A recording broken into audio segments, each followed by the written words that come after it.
Look at that filthy son of a bitch. What's up? Boy, oh boy, what is up? I do not know. I just got here and nah, not a whole lot though, man. Been having an interesting little week there. Kind of got lazy, whatnot, you know. I feel you. Did produce a little bit of content. Did a reaction for that Saw trailer yesterday. That was a lot of fun. Pretty curious to see that for sure. I was holding off on watching the trailer. I didn't watch it yet, so I wanted my reaction to be as genuine as I possibly could be, because most of the times I watched the trailer before I did the reaction, so the reaction was fake and obviously forced. Which I probably shouldn't say that, but I'm gonna be honest. So this time I didn't watch it at all. So yeah, I was holding off all freaking day yesterday, man. It was like I had notifications popping up like, yeah, this person's channel reacting to it. This person's reacting to it. It's like, come on, guys, you're making this harder than it has to be, man. I know. Got home from work and it's like shuffling to get it done. Like, come on. You gotta get this bitch done. I'm thinking I think Friday I'm gonna record that and get that out. But we have some special guests here tonight, don't we, my friend? I believe so. That's what I've been told. Only one of them's here so far. The other one's almost home from work, so he'll be joining us soon. But both of them are behind my special boy, which looks fantastic. Oh, yeah. And the one that's here right now is our boy, Mr. James Grimm, ladies and gentlemen. What is going on? Thanks for having me on the show, guys. No problem. Thank you for coming. Jason's running a little late. He's fucking killing some camp counselors or something right now. He'll be here shortly. Jason in traffic. That's what I want to see in the next Friday. That would be Jason dealing with the traffic jam. It would be like that. I forget the name of it, but it'd be like that one Michael Douglas movie where he's in traffic. Which one? Yes. Love that fucking movie. Jason in traffic. That's just that almost be as bad as fucking Jason Takes Manhattan, I'm sure. Yeah. I think it'd be better than that by like a nut hair and a half. We'll get that done. That'll be the next fan film getting made, no doubt about it. Who do we got in the chat? We got crew member Brett from Goodwill Hunting, Chris Snyder, little bit Dion Wright. How you doing? Frank Riker, what's up, buddy? What's up, guys? And Destiny, hey, how are you? So obviously we all know Filthy Dan's fate loves 1981. Yes. So we figured why not do a top 10 list from 1981. And then we dove into it and said, what the fuck? Yeah, it's like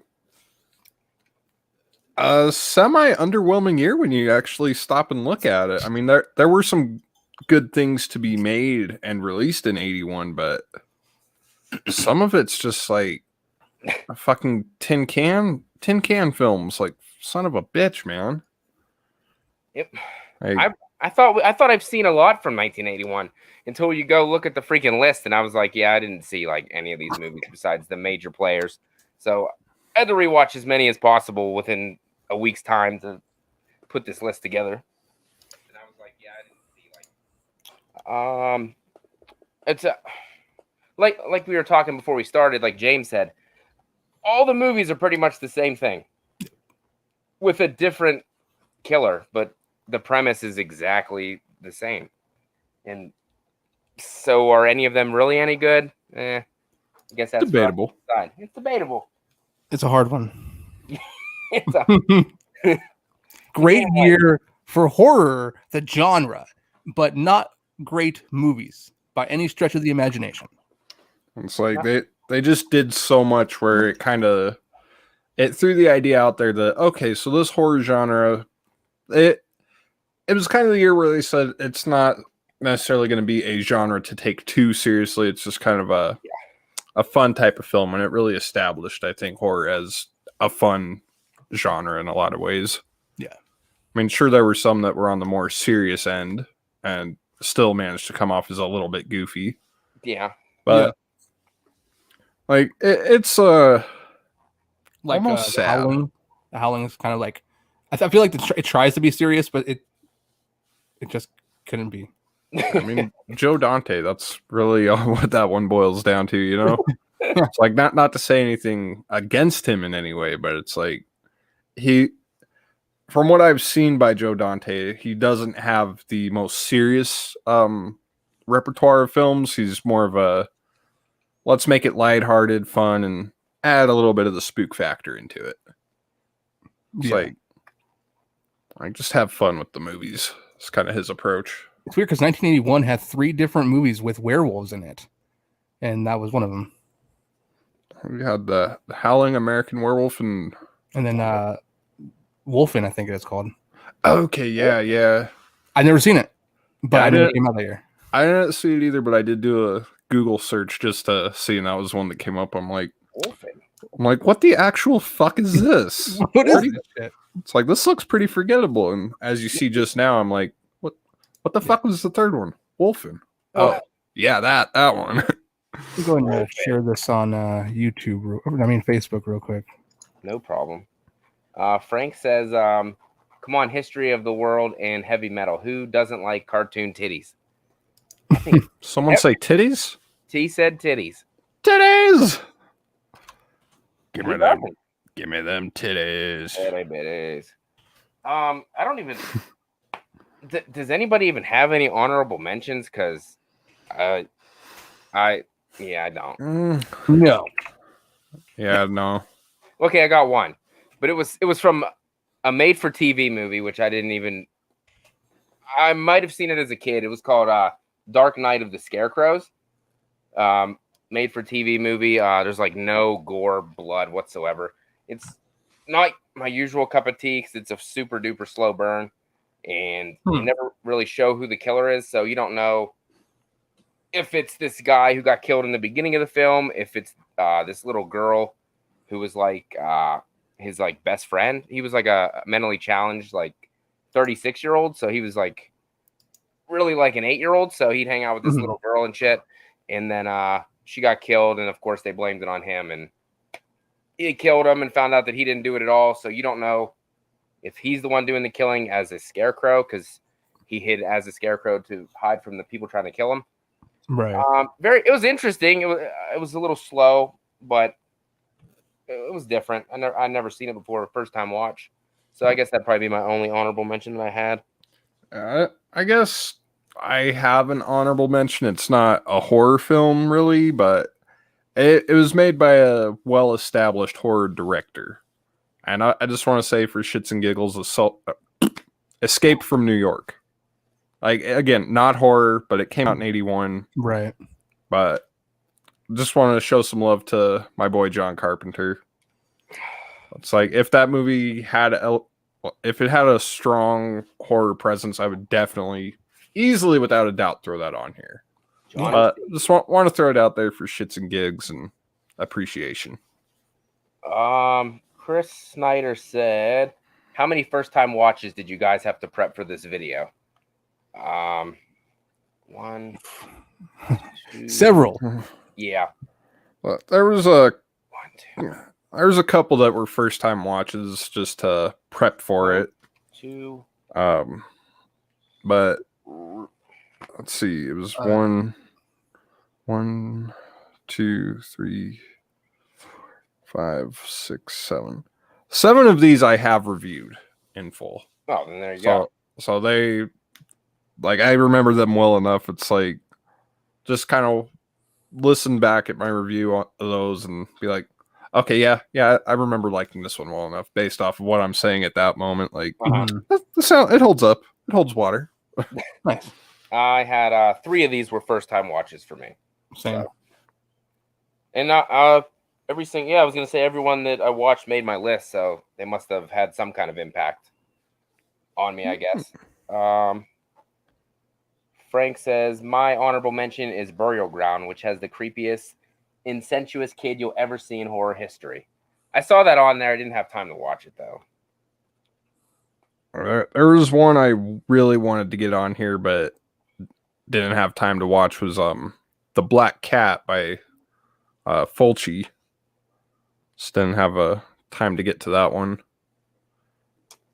I like what I've seen by him, so I feel like that could have easily made this list. Let me see. I guess I was gonna say if Chad jumps in, we can obviously just take his whatever numbers we get to. He should probably be here soon, but I guess we'll start with number 10, and I guess we'll start with James. What you got at number 10? Happy birthday to me. That was a hard one actually for me to actually enjoy. I'm not gonna lie, but I would think, or I would say, out of the majority of these films that I watched, that one, while it didn't, I don't know if it really stood out to me, but I think just the whole title. I love the poster. It's a silly story. It's a stretch giving it number 10. But I'll do that. Yeah, not too many great, wonderful things to say about it, but it made a top list, so it's something, right? Exactly. I was gonna say a stretch sounds about right. Yeah. That one, it didn't quite make my list, partially because it's been about 10 years since I saw it, and all I really remember was the ending for that and like 2 of the kills. That was the first time watch for me not too long ago, and I know a lot of people talk about it like it's pretty good, but I couldn't get into it.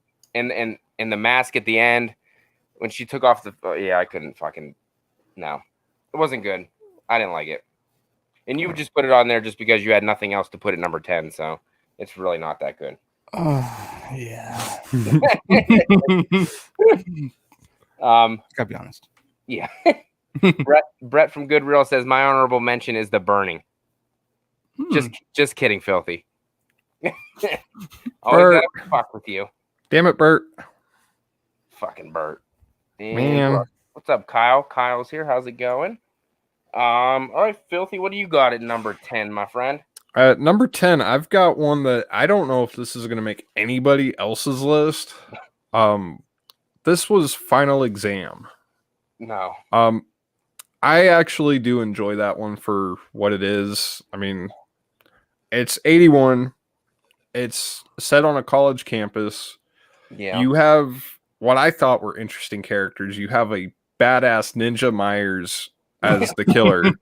And someone pointed out to me that he caught that arrow on the first take. So that just kind of that elevates it just a little bit. I'm like, are you fucking serious? Like that just makes me appreciate this movie even more. And like, I like that the final girl at the end is just she ain't taking his shit. Like she gets that knife in her hands and she's like, you want to fucking go, you son of a bitch? It's like, bravo. And of course the shocking scene that could not be pulled off today, which we'll not really talk about too much because I just noticed Chris has that on his watch list. Oh, yeah. But there's a certain scene in there that never happened. I give it extra props because they're like the only movie I know that was able to pull that off. And it's like, oh my God. Yes. Just yes. I know a lot of people don't like it, but I have a soft spot for it. I know you do. The only part I like, well, 2 parts. The part that we can't talk about and the Ninja Myers catching that arrow. And add to the fact too, he has Javier Bardem's haircut from No Country for Old Men. So it's like, yeah, he does. It's almost like that's his uncle or something. Oh my God. I know you love that movie. It was so terrible. But that's okay. We all like fucking shitty things sometimes. Oh, fuck yeah. And I think there are points in this list where that will be heavily apparent. Like 80% of it. Yeah. My number 10, kind of how James just had to throw one on there. I didn't have to throw this one on there, I guess. I'd have to go with Hell Night, I guess. I don't really like it that much, but I guess it's good enough to make the list at number 10, I guess. Linda Blair's in it, and she looks pretty good. So I guess, yeah. Little titty-bitty action, so that's good. And The Mongoloid was okay, but you didn't really get to see him that much, obviously. To the dude from Friday the 13th Part 4, he was pretty cool, I guess. And the part where the dude goes to the police station was hilarious because yeah, that just proves that it's really easy to get into the evidence room at a police station, and we should try it sometime. absolutely. That's what we should do. Looks fun. You can only do it if you're dressed like Robin Hood, though. That's the only way it's going to work. Yeah, it was. If you haven't seen it, I guess you can watch it if you want. It's on Tubi last I checked, and I think Shudder still has it. Ugh. I'm glad I didn't buy it.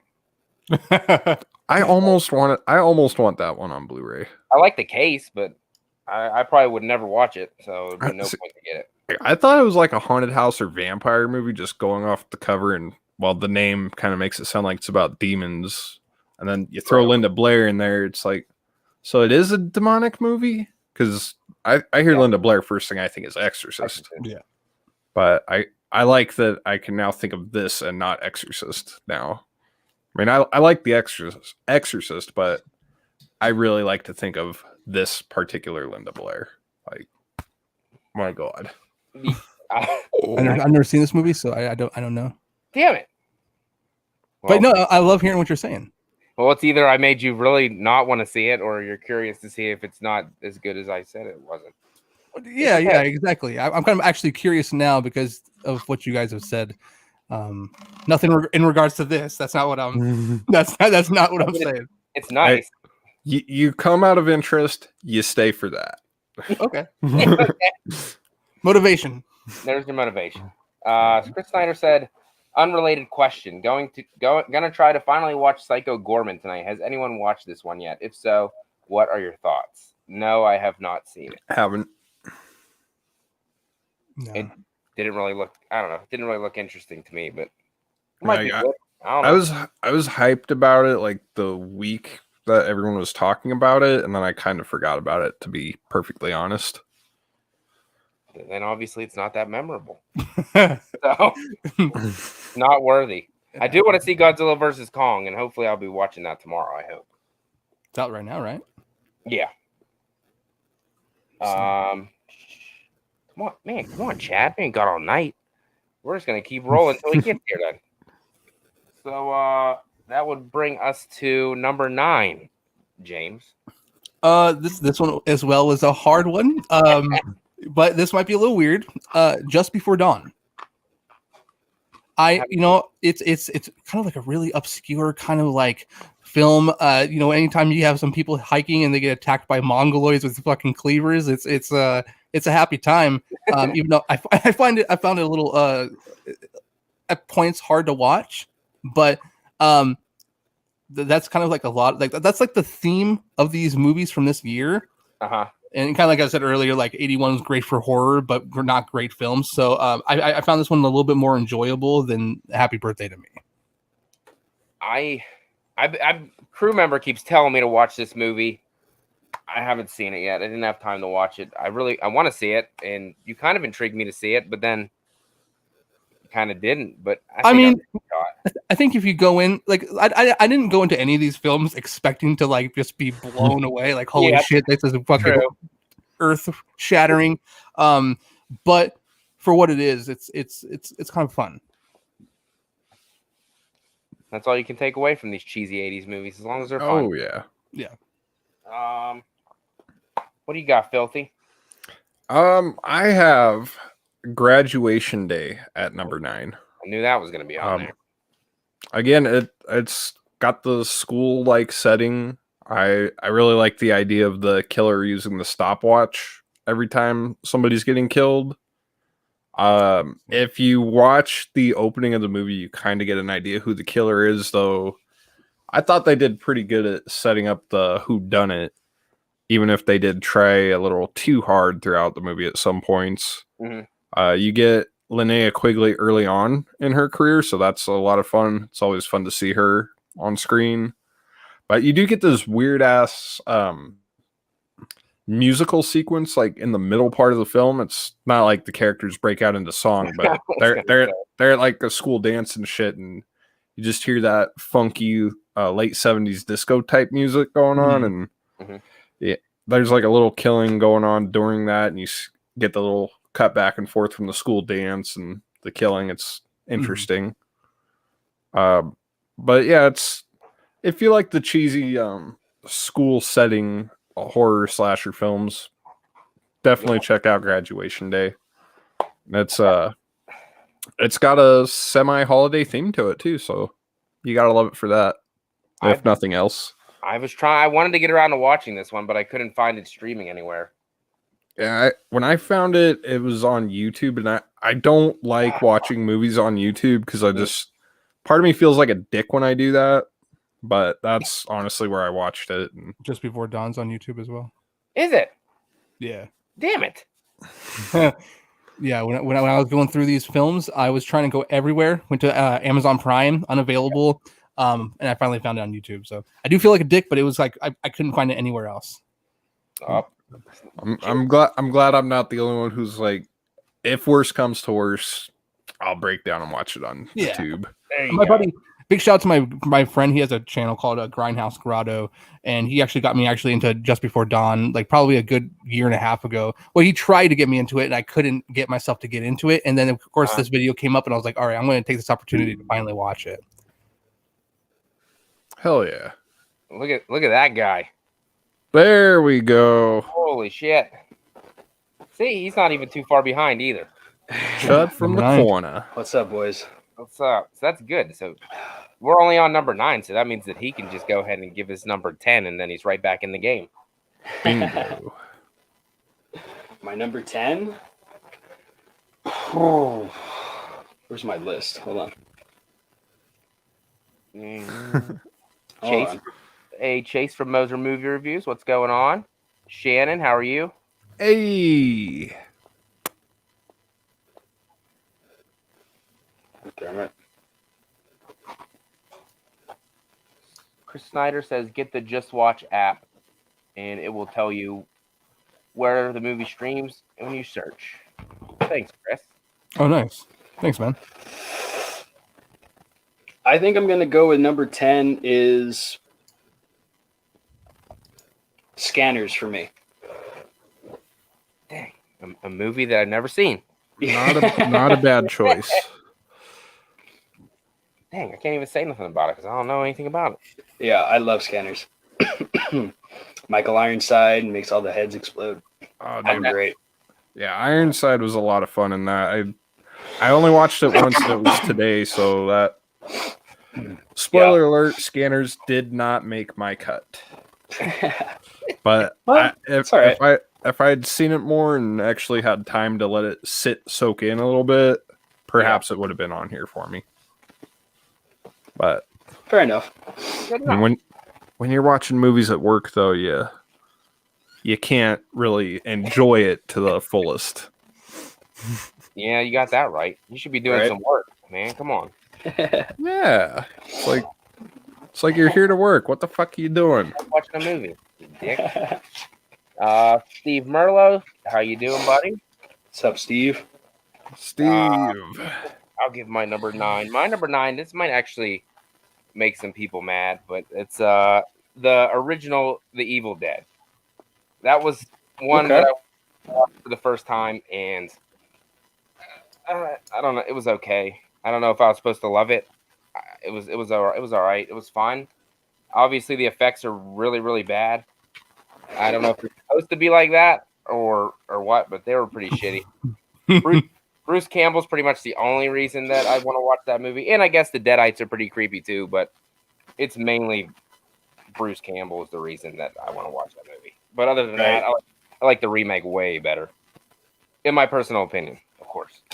Yeah. Nice. That would be, I guess, once Chad does number 9, then we're all back caught up. My number 9 is Mad Men. Really? Mad Men. I like Mad Men.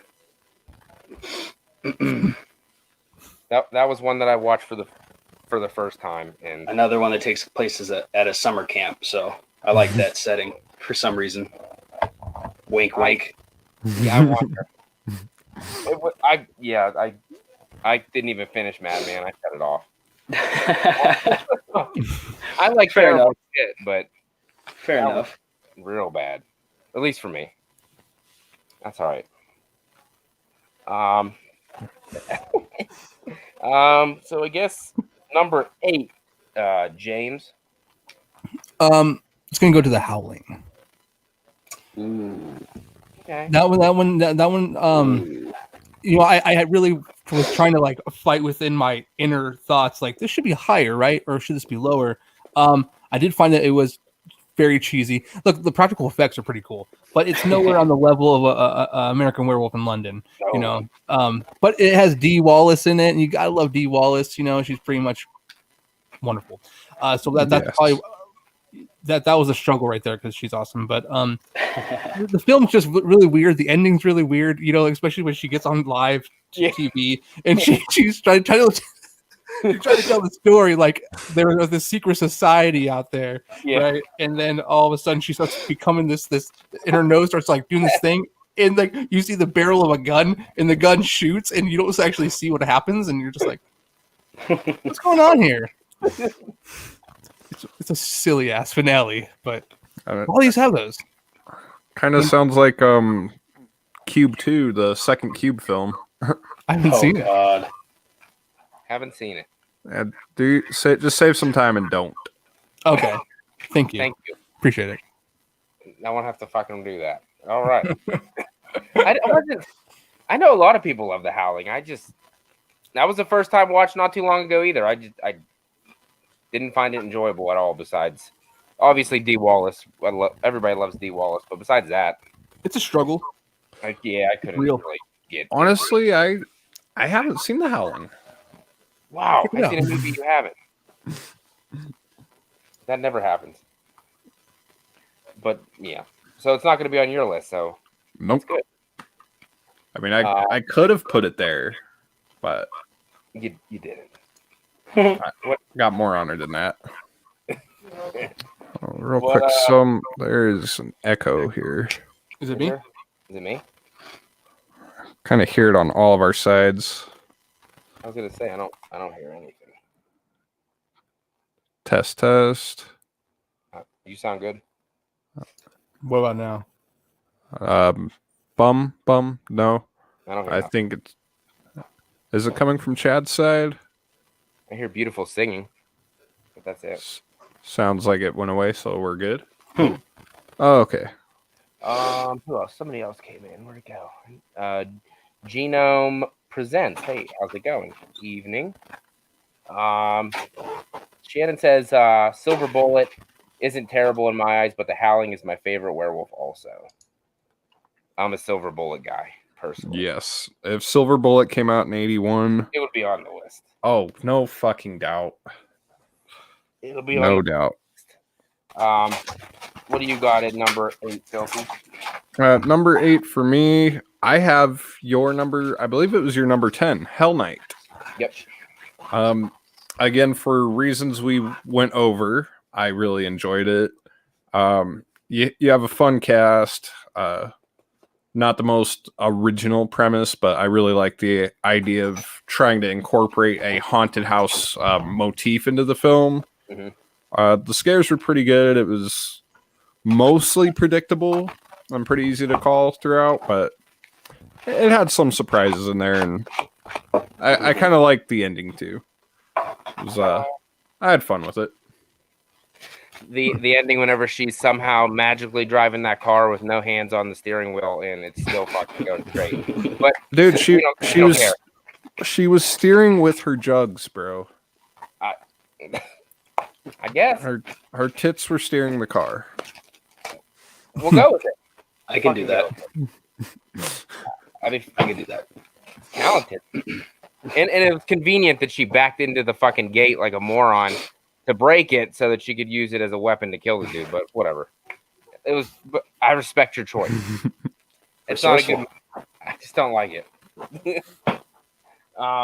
My number 8 is actually the Funhouse. I like the Funhouse. I like the carnival atmosphere. I like the killer that you really don't know who he is in the beginning, but then he takes off the mask. He's like that fucking. I don't even know what he is. Another Yeah. mongoloid with some sharp ass teeth and shit.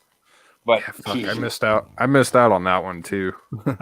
I haven't watched it in a while, but I always remember that being on like AMC late at night, fucking like 11 o'clock at night, and I always watch it.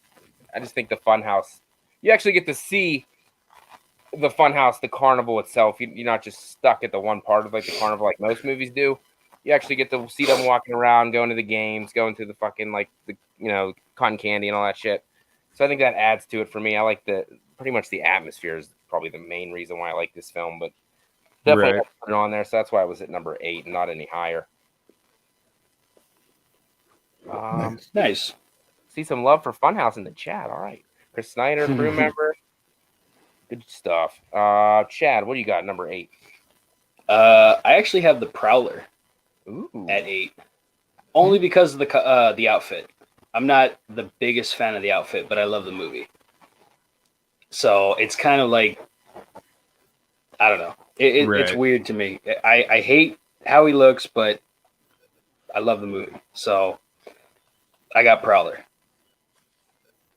That's fair. That's fair. That's going to be coming up here very shortly, but I Oh, figured. I see where you're coming from.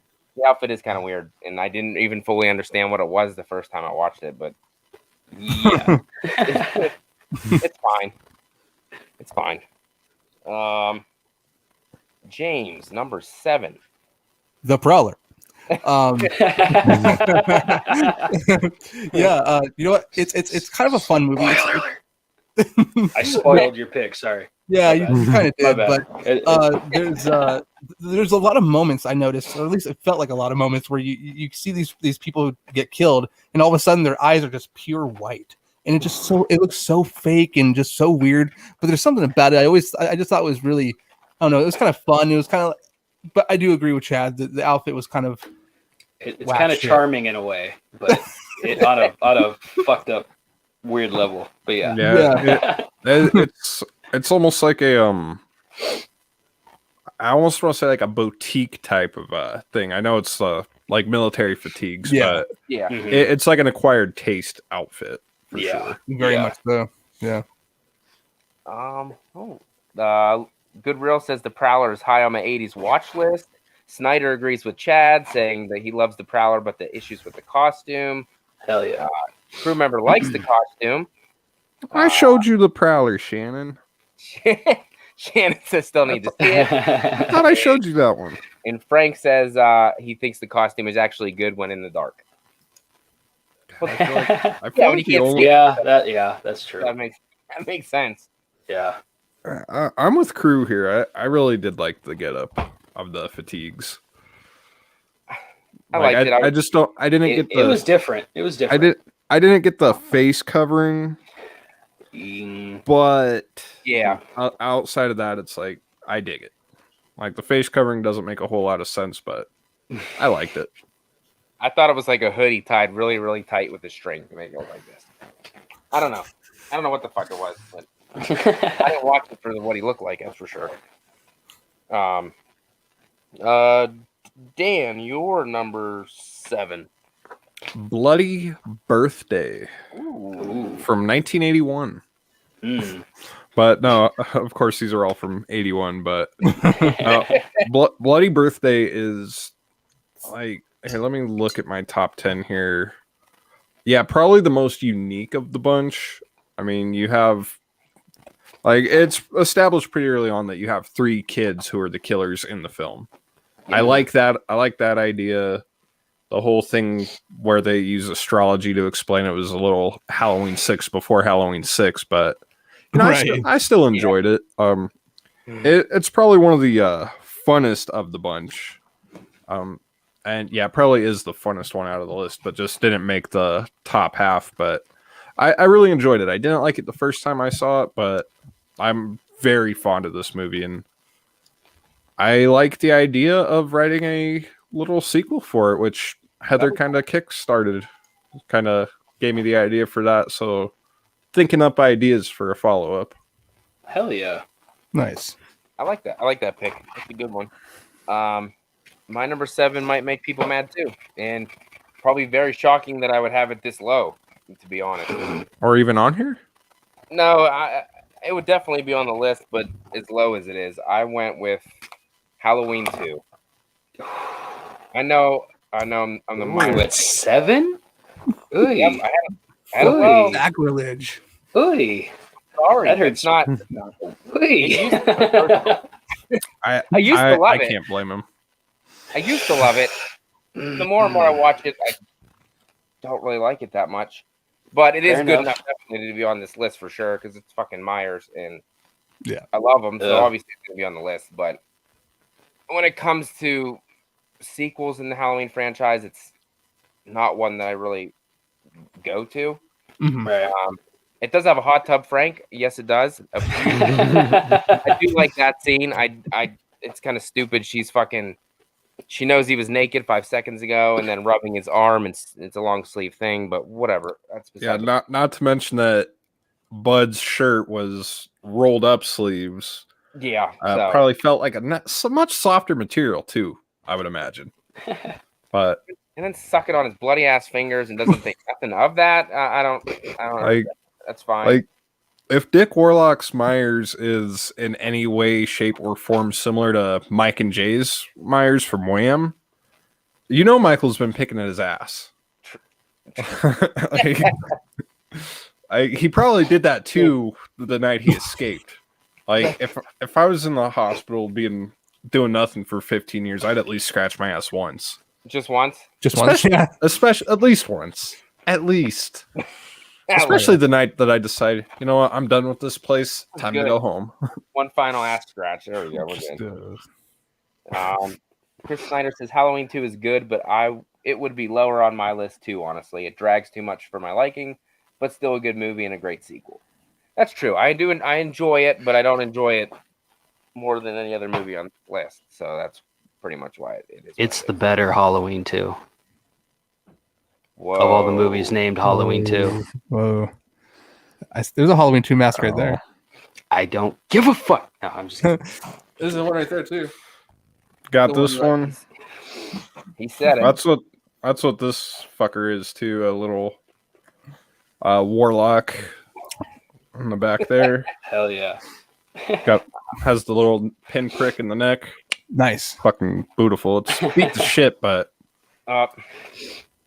Chris Snyder says, "Don't you start." We'll see. yeah, I just ignored it. Night is young.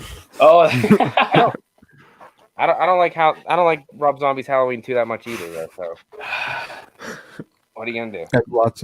Has lots of downs. What are you gonna do? Perhaps, Frank. Perhaps. Are you saying Michael had wedgies in Smith's Grove? Yep. I mean, if the little dream sequence footage is anything to go off of when you see him just sitting in that chair, yeah, he probably got a wedgie at least once. Like just self-induced, just sitting wrong wedgie. Not even. You know what? Fuck it. I'm pretty sure Dr. Loomis went in there like, Michael, Pull that speak shit to right me. Like, even a wedgie didn't work. I wouldn't be surprised if Loomis gave him wedgies. Like Loomis just having like Halloween 5 moments way the fuck before Halloween 5, like Michael, like you know that stroke Loomis. Fucking stroke Loomis. Damn stroke Loomis. All right. damn. Chad, what do you got at number 7? I have a movie called Hell Night Yes. with Peter Barton and Linda Blair. Yeah, that's the one we were talking about a moment ago. I like this movie a lot. It's one of my favorites. I actually like this Linda Blair movie more than The Exorcist. Interesting. Wow. Yeah. I'm not a big fan of The Exorcist, but yeah. I could definitely see Hell Night as being more rewatchable than The Exorcist for sure. Yeah, I could see. Yeah, it's a lot more fun. Like just the pacing and runtime too has a lot to do with that. I mean, right. Don't have to, not to take anything away from Hell Night, but you don't have to think too hard with that one. No.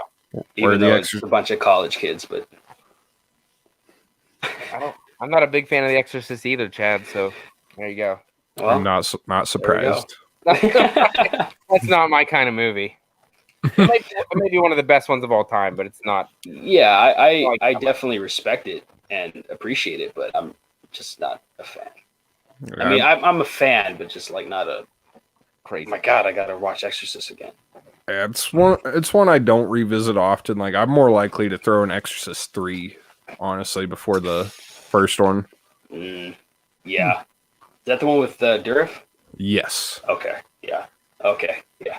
Yeah. That one, like I feel like that one fucks with me a little more in the head. Like it's more of a mind fuck than the original.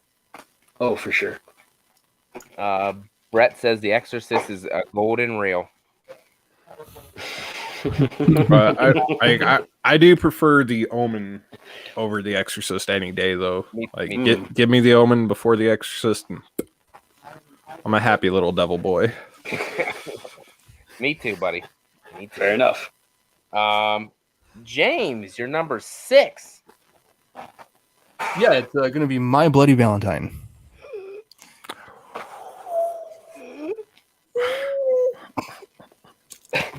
Oh my heart! Yeah, no, I found this a little bit more enjoyable than the previous 4 that I mentioned, but there's still something about it. I just find I found the finale. Once again, I love how they take the mask off, or this little mask off. They're like, Axel, and he's just staring into the fucking and then you start finding out that it's because his father got murdered when he was a kid, and he was under the bed and shit. I don't know. I remember the remake, and I thought that was kind of shit too. Yeah, it's way better than the remake, though, the original. But I hear what you're saying. Yeah, yeah. That's number 6. Frank agrees. He says the remake is horrible, and crew member says Matt is dying inside. Yep. It's fine. You look devastated, man. I mean, it's all, at least it made the list. At least it made the list. It's better than not making it, I guess. Matt's crying into his pillow tonight, man. Yeah, Holy sorry, shit. man. I'll message you after this. Sorry. Your number 6, Dan? My number 6, Halloween 2. Yeah, it's funny that the top 5. Damn. It's funny that the 2 Halloween nut swingers here are like, Halloween 2 just don't do it for me. I mean, it's well enough. I like the way that it continues from part 1. It really does feel like you could almost buy it as a real scenario of there really is a crazy person out on the run. But over the years, like Matt, I used to love Halloween 2, but it's just kind of gone down for me every time I rewatch it. A lot of it has to do with just how slow it gets in the middle at the hospital, especially. Yeah. I prefer all of Loomis's running around with the deputy there. That's what makes the movie for me and holds it high enough to where it's like, yeah, I'll put it in the upper part of the bottom half. This is top 10. That it is. So I mean, the other 2 people have it way higher than we do, if at all. I think it's on there. I don't know. Yeah, but. I mean, there are pretty slim pickings, and I'm sure most of the picks here actually have been repeated so far. So, yeah, and just like my number 6 has already been said, I'm going with The Prowler. I have it above Halloween 2. Reason being, I love the kills in The Prowler a lot. I love the pitchfork that's used in that movie a lot. I like that he cleans that knife after he fucking stabs it through that dude's head, and it comes out his fucking chin. I thought that was cool. The kill in the swimming pool was pretty badass. I mean, the effects were fantastic. The killer. Did those white eyes ever bother you? What? Did those white eyes ever bother you? I guess I really wasn't looking that hard. Okay. I was just seeing the fucking knife actually slit the throat and gum through his fucking head. I know what you're talking about, the eyes, I guess, but I guess I looked past it. There you go. But the killer's look, like you guys said before, it's okay. It's a mixed bag. I just don't understand the hoodie pulled thing is what it kind of looks like to me. Like when you pull the strings really tight and it gets really small. That's what I think. Yeah. But I appreciate why he was killing. I honestly, usually I like to guess who the killers are in these movies. In this one, I don't know if I was just dumb. I didn't know who the killer was at all. And then when he took it off, I was like, I still don't know who the fuck you are, but I like Bill, so it's good enough for me. I guess I wasn't paying that much attention, but I just thought it was the kills are what for me personally, so that's why I put it. Yeah. In. There you go. Chad's number 6. My Bloody Valentine.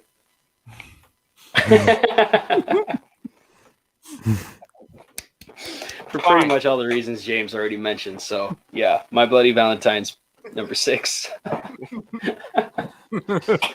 Man, way better than the original. I have a lot of fun with it, way better than the remake. I'm sorry, the original I have a lot of fun with. But that part where the carts are going and they're like jumping from cart to cart and shit. It's so goofy. Yeah, it did. I'm not gonna lie, that kind of does feel like a Scooby-Doo gag for sure. Yeah. And then the group of people, like the carts, approach the group of people, and they're just like, "Oh, that way." They all go that way, and so it's like, oh god damn! Now you got me reevaluating my placement of it. Damn it! How great would that be if we just add one of those into My Special Boy? Like where they run to a door, and like you're looking down the hallway, and they run to a door over here, but then they run out over here, and then run in and out. Oh man, you know, I'm gonna totally make Chris recut it and put Scooby-Doo music over it if you guys do that. Oh my god. That's fucking awesome. Maybe we could do something in the gag reel or something. God, that would be a bitch. That'd be a bitch to edit though. Like probably. Unless you got a few other people who can look the part and just play it fast enough. Matt, Jacob really likes your background. Well, thank you. I appreciate it. I try. I do too. It moves around. I keep getting more masks, so I have to keep moving shit around. So it changes every other video. Yeah, getting more shit really fucks with the background. Like, oh god, I gotta rearrange everything here. Mm-hmm. Fuck. I don't even know who the fuck were you. We're on James at number 5. Yeah. Top 5. Ooh, okay, what I got? I jotted this all down on my phone. Yeah. The Burning. Okay. Now it just got personal.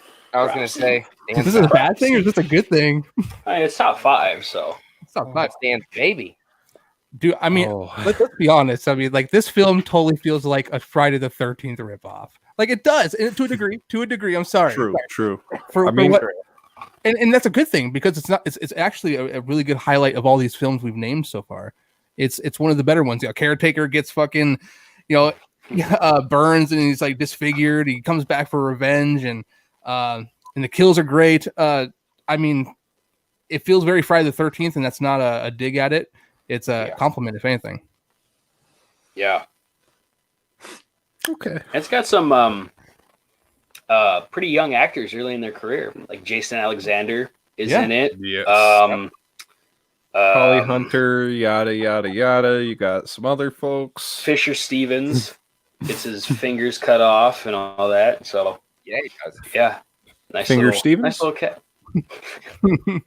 Fisher Stevens. It's got a strong cast for sure.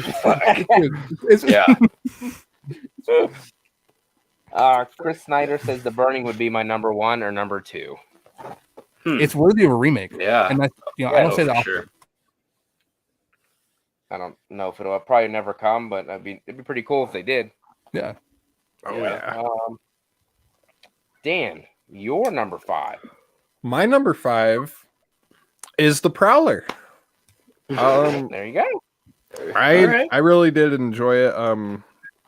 Again, earlier I said how I did kind of enjoy the look of the killer. The whole face thing was a little weird. You get a really cool practical effect at the end of the film, but then you get the what it almost feels like was the trademark of 81 with the little surprise dream sequence at the end, where it's like, I mean, Other than that, I really enjoyed it, and I never thought about the white eyes, just in case you were going to ask again, James. I was gonna ask again. But I never really thought about it until now. But yeah, it kind of is weird, especially in the one where the dude's head is getting stabbed. That's when you really notice it. Yeah, like And- hardcore. Like, yeah, that. Oh man, I don't know. There's a moment where the camera actually starts panning into it, and like just a little bit, and you're just like, that's like all my attention right there. It's like that fucking white eye, dude. Or those eyes, or what? What really kept my attention on that though was simply the sheer pain that is displayed. I know it's of course a prop head, but Right. the way it looks like that would be a painful way to die, and that knife doesn't just go through it like you can almost see some struggle behind that, like whoo, like show us how it hurts, Tom, show us how it hurts. That's how you really feel about him. And yeah, you do get to see some Friday the 13th Part 2 elements for it, in there, and you kind of gotta wonder who wrote that first, like who wrote their bits first. Right, exactly. Chris Snyder says, "I swear one day I will make the Burning fan film with Chad as Cropsy. I will make it." All right, I'm down. Sounds awesome. I can play another Killer in the Woods. Hell yeah. The Burning remake would be about an STD. Frank, I mean, that would make sense, right? yeah. That makes sense. Terrible. Don't want to catch the Cropsy bug. Don't want to catch the Burning. Cropsy's crabs. Cropsy's maybe Cropsy would be the good guy, and he's got Cropsy's crab gel. It's like, Oh my god! that's like the like the savior at the end of the film, like we could have used it. We could have used this all along to save everybody from dying from this violent STD, but we got to distribute this shit now. Like it'd be a weird ass fucking movie, but why not, right? Yeah, Why not? Sounds lovely. Crew member says, "Do y'all like the weapons in the Burning?" I do like. I fucking love it. Mm-hmm. It's different. It's different. Yep. Snyder says Cropsy follows like it follows, except for it's burning in your dick hole instead of. So there you go. That sounds like it'll work. We should do it. We should fucking do it. My number 5 is a film already mentioned. I put Bloody Birthday. I fucking enjoyed the hell out of that movie. The kids, obviously, I wanted to punch them in the fucking face, especially the one with the glasses. Oh my god! Come on! Around like, I want to kick him in the face. He's running around like he's not you. Well, I don't want to kick you in the face. That kid was such a dick. The whole movie. I didn't really mind the blonde main girl that much, except for whenever she fucking called her daddy outside, and then they fucking killed him. That was fucked up, and that actually did catch me off guard, because I'm like I thought he was gonna fucking survive and save the shit at the end of the day, but it's like that was the moment where okay, these kids are fucking smart. Like they were sitting the skateboard down, and I was like, why do they keep moving it all around? And then the dad came out and he stepped over it anyway, and I was like, didn't even fucking work. And then I don't know. It was fine. But it was funny when the kid with the glasses was just running around with the fucking gun, shooting it like he was Dirty Harry and shit. I don't know why that was funny to me, but it was funny. But there are some sadistic kids. I mean, like you said before, the premise behind that they were all born on the same day, and what was Jupiter was hiding Saturn, or Saturn was hiding Jupiter, or something. Yeah. It was something overlapping in space somewhere, and it's like it's a fucking weird premise, but it's like. It's like, I don't know enough about space, so I will accept that as an answer. Sure. And just it was kind of like Children of the Corn, but way before Children of the Corn, and they didn't kill everybody, but they were still evil little shits, and none of them died, unfortunately. So that was a downgrade, big time. Yeah. What are you gonna do? Frank says, "What's up with all these birthday movies?" It was a popular thing. People had birthday parties. I don't know. Yeah. Holiday themed movies in horror, especially the early 80s altogether, was just like, really? Every fucking holiday. Do they gotta cash in on every single fucking holiday? You bet your ass they do. April Fool's Day, Mother's Day, Halloween. Mother's Day is the one I want to see the most right now. Like, I do. I heard they shot that at the same lake where they shot the original Friday, by the way. Like, they were just on the other side of the lake while they were shooting Friday. Really Interesting. Now I gotta. Oh, check it that out. is pretty cool. I never heard that. I had a weird ass dream too that kind of made me want to watch that. Like it's not weird like that, guys. Shit. Okay. The laughter kind of was like, maybe I should clarify Where here. are we going with this? But like, I just had a dream about a scary old lady, and I'm like, fuck, I want to watch Mother's Day now. Like, woke up and that was the first thing I said. Like, I literally said that out loud. Fucking Yeah. But anyway, where were we? Chad's number 5. I got American Werewolf in London. Good choice. David and Jack, and then Jack ends up getting fucking. Then he ends up haunting his friend. I don't want to give too much for people who haven't seen it. But Yeah. yeah, it's and the transformation's fucking classic. It's fucking amazing. So I got Werewolf in London. American Werewolf in London. Good pick. We'll be talking about that again shortly in a couple seconds. James, your number. What are you on? 4? 4. The Evil Dead. After I It's, shit on it. What's that? After I shit on it about 20 minutes ago. Oh, dude, yeah, you dumped all over that fucking movie. But it's sorry. okay. No, it's great. No, I love it. No, hey, it would be boring if we all agreed, right? Yeah.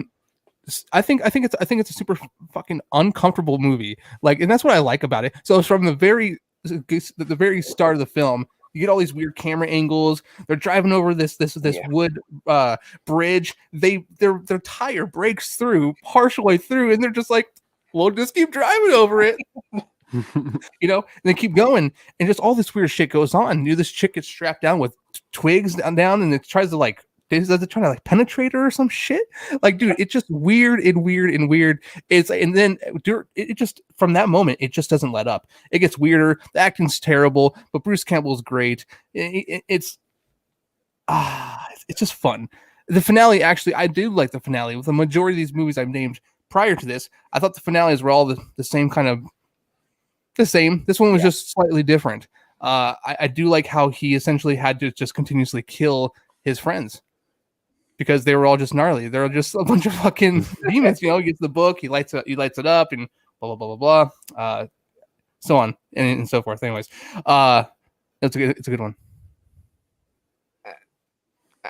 Okay, I do like the part whenever that girl's tied down with the fucking like twigs and shit, and then it's trying to fucking You like that?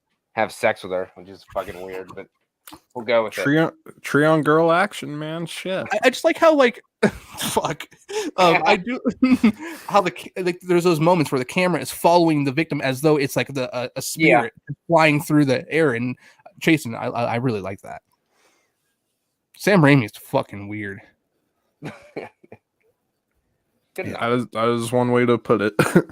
Strange motherfucker. His mind works like his brother looks. Oh, that was a low blow right there. Come on, man. Damn. Ted Raimi, if you're watching this, sorry, I didn't mean to make fun of your look. Oh damn, that was rude. Fuck her. Frank Riker said she's a real tree hugger. You could say that. She's doing a little bit more than that. Putting it lightly. Yes. Tree rider. Yeah. Rawr. Pretty fucking gross. Dan, your number 4. My number 4 is, sorry, Matt, My Bloody Valentine. Let's talk about it. What are you gonna do? And I really like this one. The top four were really the ones I had to struggle with because it's just a matter of where to put them. Yeah. And thinking about just the replay value is really where it came in for these ones. And that's the one I tend to just watch not as much as the three that are in front of it. I really like the killer in The Miner. The characters are fun blue collar people and lived in a town very kind of similar to that for a short while. So I kind of feel a sense of familiarity with it. And like, I just have a lot of fun with the characters. Like, characters are just fun. Sure, it gets a little ridiculous sometimes, as pointed out earlier. Like, but yeah, the ending was kind of. I must have blinked the first time I watched it, like just blinked in the wrong spot, and it's like, wait, what the fuck is going on now? Because like I didn't catch the part where they take the mask off of Axel, and then he's having the flashback. I'm like, wait, weren't we just in the fucking caves? What the fuck is going on here? I think came out pretty easily too, huh? Oh yeah. It's like earlier. I think if you look at everyone else, like earlier, they're having to fucking totally unwrangle the whole thing. Yeah. But yeah, Chris did just point out the uncut version gets pretty brutal. If I had the uncut version, there's a good chance this one would have been a couple notches higher.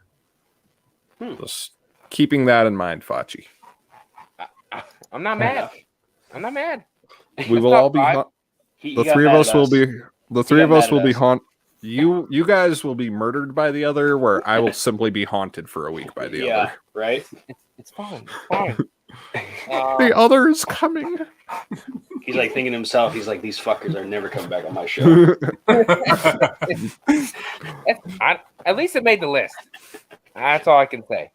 Yeah, top 10. I know it's not for everybody. I love it. My number 4 is actually one I guess it would be technically a first time watch. An American Werewolf in London.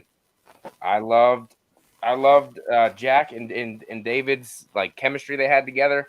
And once he was attacked, or once Jack was attacked, I was hoping he came back because I liked how they interacted with each other. And thank God he is there throughout the whole film, which I like that aspect of it a lot, actually. Like you said, the werewolf transformation is fucking amazing.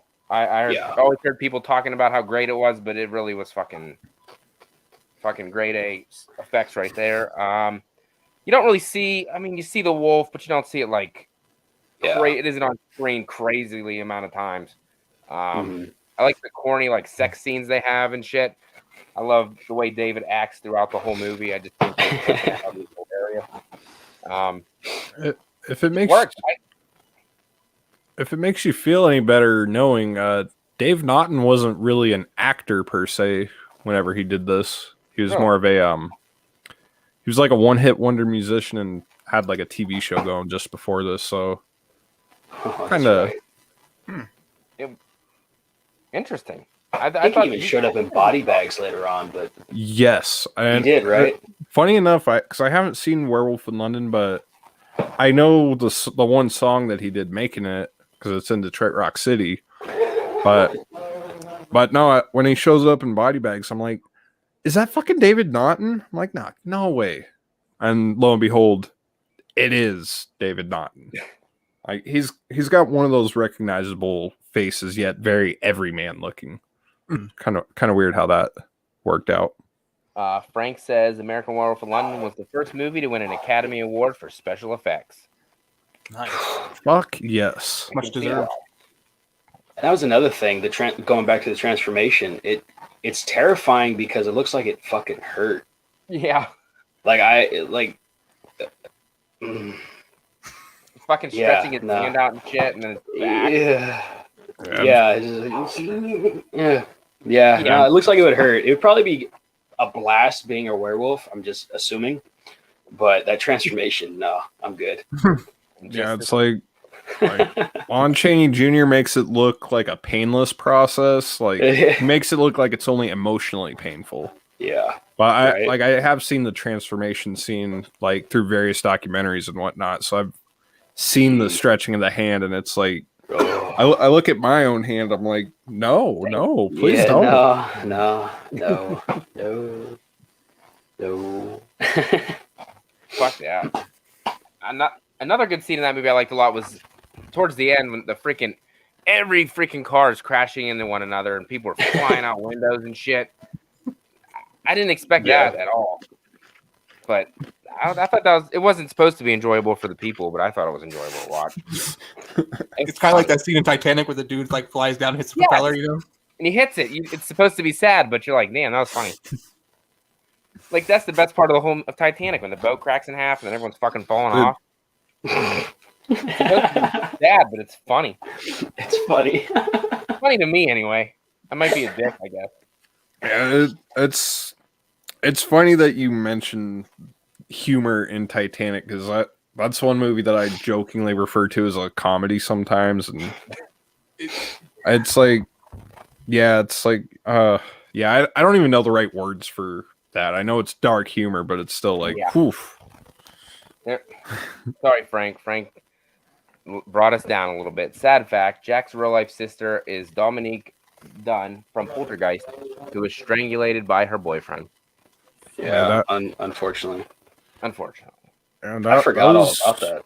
I was like one of the first deaths that really started the whole the mythology of the Poltergeist curse.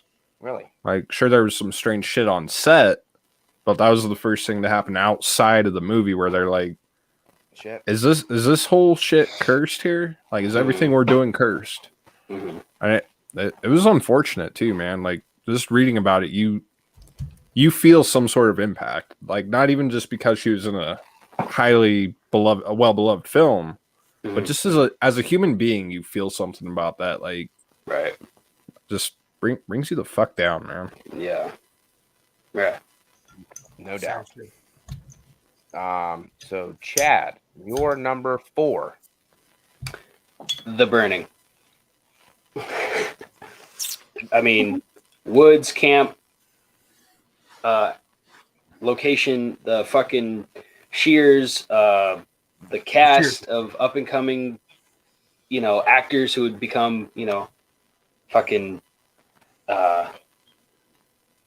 George on Seinfeld and shit like that. Yep. So, Burning. And I'm down, Chris. So there he is, Cropsy right there. It's fantastic. Yeah, absolutely. Cropsy should have gotten at least one sequel. At least, huh? Or something. I don't know. Something. Anything. Yeah. I fucking make him a Revenant too. Like, you could have even Jason versus Cropsy. Dude. There you go. You got Chad Sumner playing Jason and Cropsy in the same movie. Like a nice little split screen fight. Jean-Claude Van Damme fought himself in a few movies. I could do it. Oh, man. Okay, let me go over here. Oh! Okay, hold on. Let me go over here. Oh, fuck. Okay. Let's make it happen. Just have half the costume on each side, and it's like totally obvious that you're flipping. Back and forth, like... It's like, how are we going to sell this illusion? Like, if we do it quick enough, nobody will notice. Right. Do it in the fog, man. Do it in the fog. Nobody will know what the fuck's going on. In the fog. Darkness or the fog. And they'll be like, oh, this is crazy. So basically Alien versus Predator. Yeah. Make it so dark you don't know what the fuck's going on. And then have a fight. It'll work. Sounds about right. I like it. In all fairness, I haven't seen that movie since it came out. So, like, wow, 17 years since I've seen Alien versus Predator. Ooh. I haven't seen it since it came out either. So that's a long ass time, bro. Right there with him. The sad thing is, I've never seen Alien or Aliens, but I've seen fucking Alien versus Predator. That's pretty sad. That's not sad. That's just alarming. I wasn't interested in it. I like Predator. I don't fucking really care about Alien, but man, it's on the watch list, but it's not very high. It's not high. At least it's on there, though. It's on there. It's just not very high. Yeah, at least it's on there. Yeah. James, number 3. An American Werewolf in London. It's absolutely great. There we go. I love the chemistry. I love the actors. Dialogue's a little cheesy at times. I think it's funny how David's constantly. So when he transitions to a werewolf, when he comes to he's next to a bunch of fucking animals and he's just butt ass naked, dude. And then eventually he goes to a bush and tries to tell a boy like, "Hey, can I get your balloons?" And he's like, "I'll give you a pound, 2 pounds." And the kid, I don't know, it's just hilarious. I did think the ending though was a little lackluster. You know, the you know, down the the alleyway, she goes to go towards him, but you know, she says, "I love you." And all of a sudden, you know, you kind of see like the werewolf changing its shit, and then all of a sudden, like you hear like snarl, and it's about to attack her. Gets shot. A couple seconds later, you see a naked ass man on the ground. She's crying, and there's the end. Yeah, With some happy ass music. I know. Like I'm like, what, dude? Come on. No, but the visual effects were great. Practical. I believe those are practical effects, obviously, right? I think so. Dude, but like Chad was saying earlier, like the stretching of the fucking feet, the face, the hands, and it's not like a quick shot either. No. Like they're showing you the whole transition.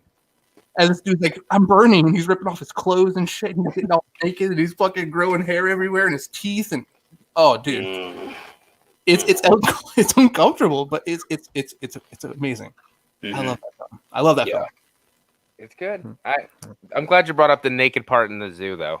He's like, that kid goes over to his mom and is like, "That naked American man took my balloons."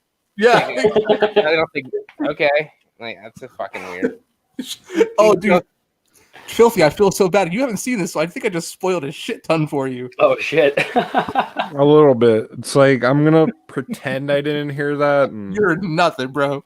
Now I gotta wait. Now I gotta hold it off longer to kind of forget what all was said there. Like I was talking about American Werewolf in Paris. Like I was. Oh, okay, Yeah. Okay. From Paris. There There we go. American Werewolf in Paris. Yep. Frank Well, they should do Riker says his catchphrase, the Slaughtered Lamb podcast's catchphrase, "Stick to the road." Oh yeah, because Invest Slaughtered Lamb from the beginning. That's right. My mind was blown when I saw that sign. I was like, wait a minute, that's the fucking podcast with Darren and Frank. I said, that's where they got it from. I had no freaking idea where that was from. And then they used the catchphrase, and I was like, wow. It fucking hit me. And I was like, it probably wasn't that big a deal, but at least I know where it's from now. David spent 5 hours in the floor for the transformation. Dang. Ooh. Yeah. It's crazy. That's insane. Sing That with Nick is. says, "What's up, gents?" What's up, Mr. Nick Mopagano? How you doing, man? Wow. I haven't been able to watch right now as much as I would like. This comment from Jacob is for Mr. Spoonstirrer himself. He really likes your lighting. Thank you. They're just LED towers that I bought at Walmart. Like $20. But yeah, thank you. They're pretty cool. They calm me.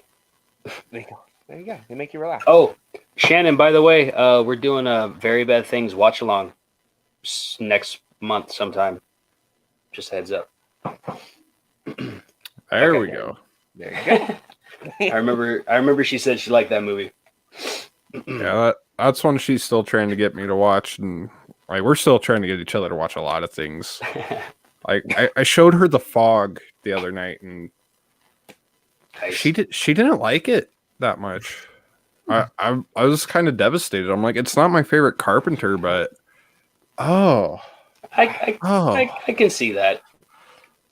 I guess the way I pitched it too, I did amp it up. Is like, it's a fucking ghost story. You like ghost stories? That's a goddamn ghost story. I didn't mention that it has heavy slasher elements too, so Yeah. kind of screwed the pooch on that one. I just listened to the Slaughtered Lambs podcast of that the other day, and it really made me want to go back and rewatch that because it's been a very long time since I've seen it. So I definitely want to go watch it again. That's for sure. I think the scariest part of The Fog is Tom Atkins without a mustache. That's what I heard. Like his upper lip looks so freaking strong. It's like, dude, chill out, grow a mustache. You will look a lot less threatening if you just grow a mustache. All right. Dan, your number 3. My number 3 is The Evil Dead. Wow. I really enjoyed this one just for I don't want to say fun because that's really the second Evil Dead that gets fun, but the amount of blood that is used in this film alone, it makes you feel like, okay, they had a lot of fun making this, because the more blood, the more fun the production is usually.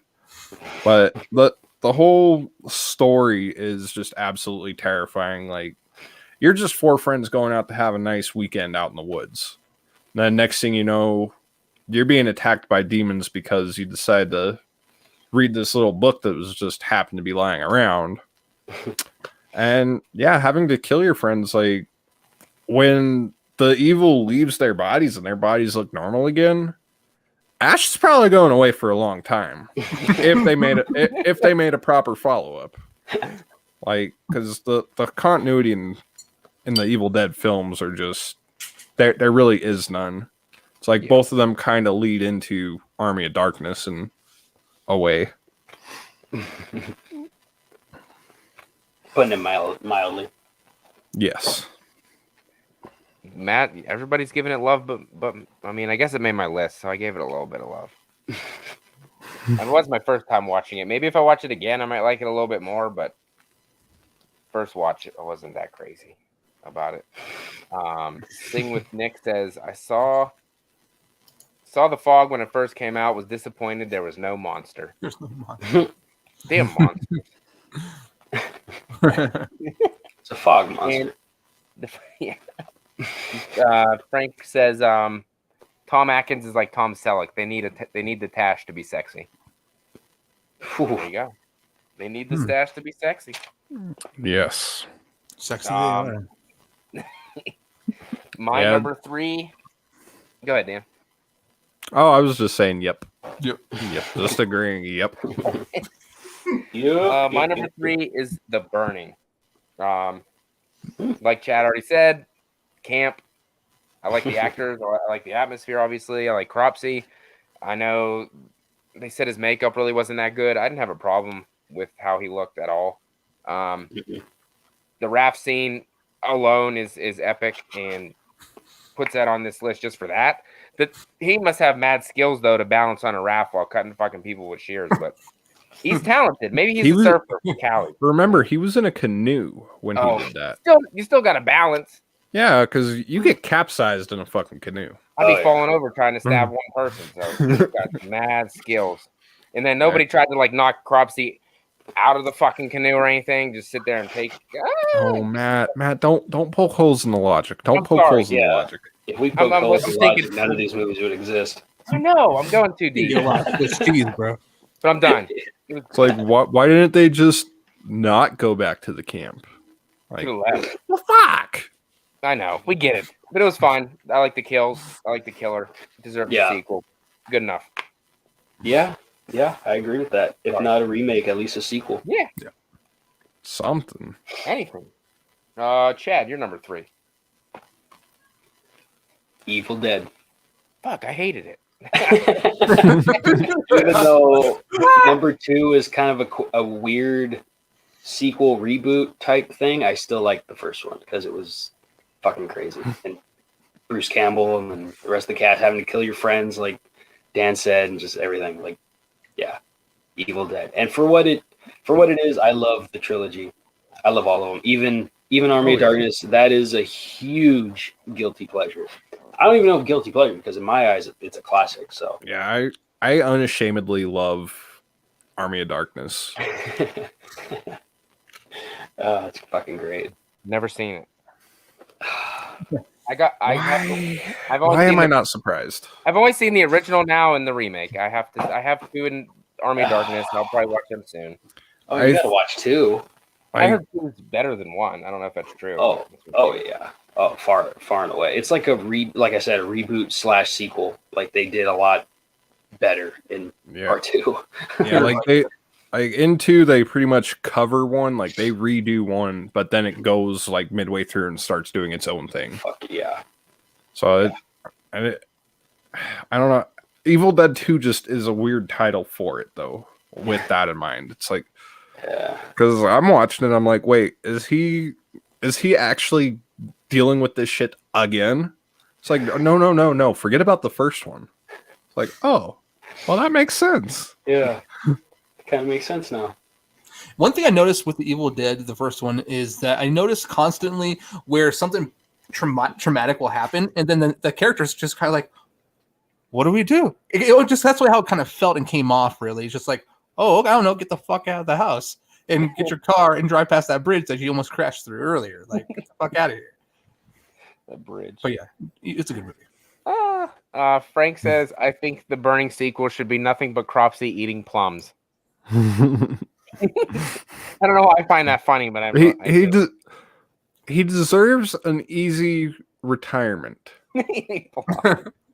Like a one and done slasher who's just ready to soak in the high life. Eating plums. Eating plums. He has to go to the bathroom. It's a life. That and all of it. What are you gonna do? That's the life. Here we go. James, your number 2. Halloween. Ooh. Oh, Yeah, Halloween 2, I didn't see that coming. Dude, Halloween 2 is not even my second favorite Halloween film. I know. It's far like my second favorite is Halloween 4. But like even then, like I prefer Halloween 3 over Halloween 2. I didn't like the transition from Halloween 1 to Halloween 2. What I liked is that it takes place during the same night, but how different Dick Warlock is to Nick Castle. It's just like I get the guy just got shot off a balcony. He's been stabbed in the neck, fucking eye, everything else. Yeah. But I no longer felt like he was the Shape in part 2. I felt like he was just a man who's somehow unkillable. But what I think, why this place is so high, not only because I'm obviously a Halloween guy to a degree. If you look at all the finales of all these films, they're all just kind of similar to a way, sort of. I mean, American Werewolf in London definitely not, but this one, dude, like the finale is great. The fucking thing blows up, the room blows up. He walks out still on fire, trying to kill the one who got away, or his sister in this case, I guess. And it was just a fitting ending. And the last thing you see is her just kind of looking off and kind of like, I won. And it just felt very much more impactful than the other films we've mentioned tonight. So, number 2. Then you have to come in and make a good point like that. I don't disagree with you, but budget is a big thing, obviously, too. Yeah, budget and I don't know, man. Last time I watched Halloween 2 was back in October, whenever I was going through them, reviewing them, and like for me, that's just mid-tier in the franchise. But you really do make a good point in your defense there. Almost makes me reevaluate my angry decision. Fuck. It's like, did I put it in the middle out of spite? I think. But no, one thing I really got to say about Halloween 2 though is I am a defender of Dick Warlock's performance, because everything that happened at the end of the first film, you got to take all that into the equation. Like, you take 6 shots to the body, a fucking pinprick to the neck, a knife to the chest, a hanger to the eye, and tell me you wouldn't be walking all kind of stiff and funky, if at all. True. So I thought about that as well. So one defense I will. So there's a moment where he walks into the kid with the boombox, which is his son in real life. He sees the Haddonfield Memorial sign and he walks towards it. Dude, he's pacing, dude. He's almost pacing at that point. But there's other times where he's just like robotic, stiff, kind of. Just, so it's like maybe it's the direction and like the lack of continuity that they had him carry throughout, because there's that moment, and then not too far in like later, he's walking down the steps, just like, which I thought would look awkward as fuck. His pants look really high, or his coveralls look really high. You can see his socks. High waters. Yeah. High waters. Shit. Yeah. But I'm sorry.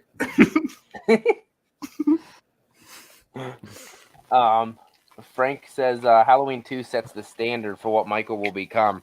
His strength, his stalking slow, and making Loomis more crazy than ever. True. Accurate. Pretty damn good. I have to. It's my show, so I'm gonna do this. I'm changing my list. You James, you fucking. I'm bumping Halloween 2 the whole way up to number 5. So it moved up to number 5 because what am I kidding? I'm not gonna watch The Prowler over Halloween 2. I don't know why I'm trying to fucking pretend I would. So fuck it.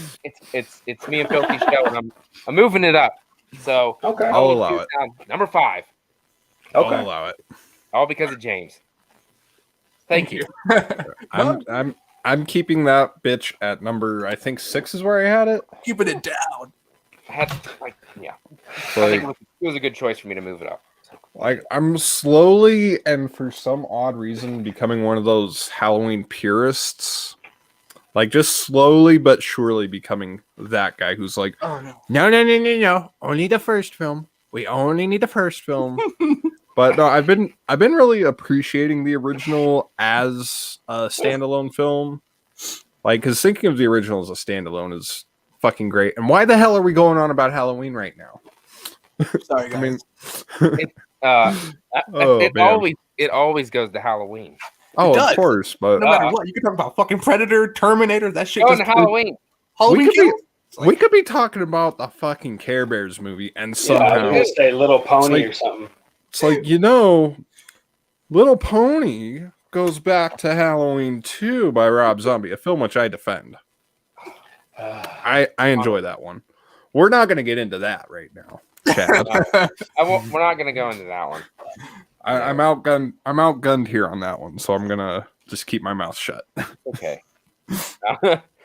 Chris Snyder says it's a Filthy with Fauci staple. I'm pretty sure we've done it every episode so far. None of them are about Halloween, and it still goes back, but that's okay.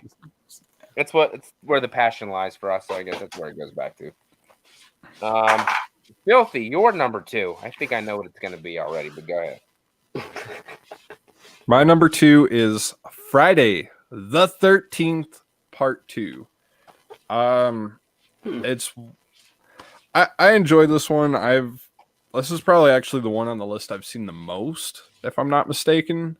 I'd say. Because I've been watching that one since I was like 7 or 8, and I just enjoy it. I used to not like it as much as the other films, like because of course, like when you see Jason X, which was my introduction for Hateful Reasons, but went on to see Part 3 and Freddy versus Jason, and then I think Part 2 after that.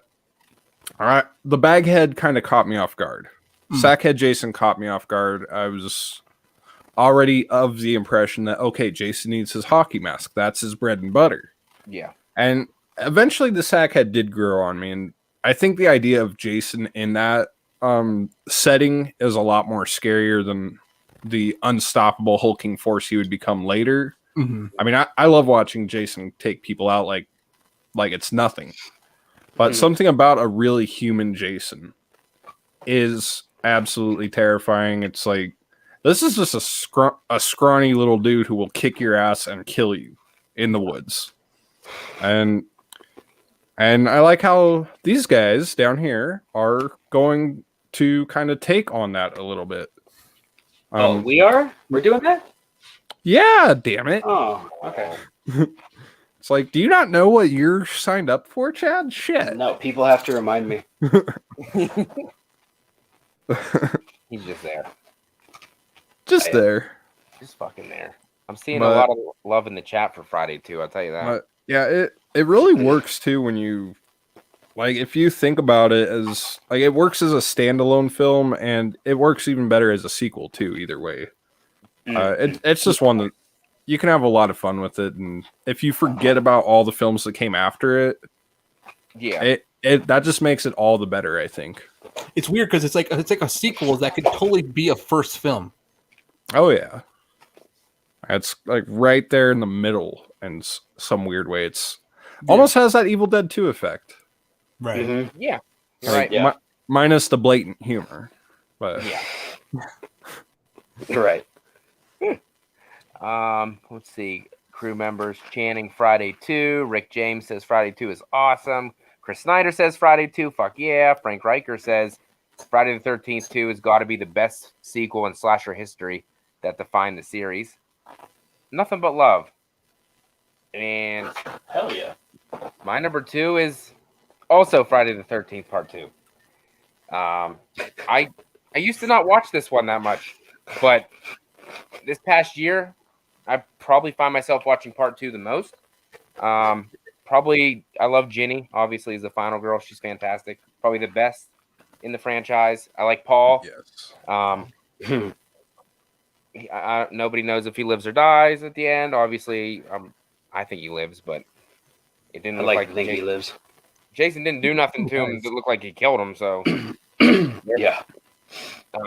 it looked like they were when him and Jason were fighting. It was like two high school kids just fucking grappling each other because they neither one was fucking doing anything. Yeah, they didn't do anything.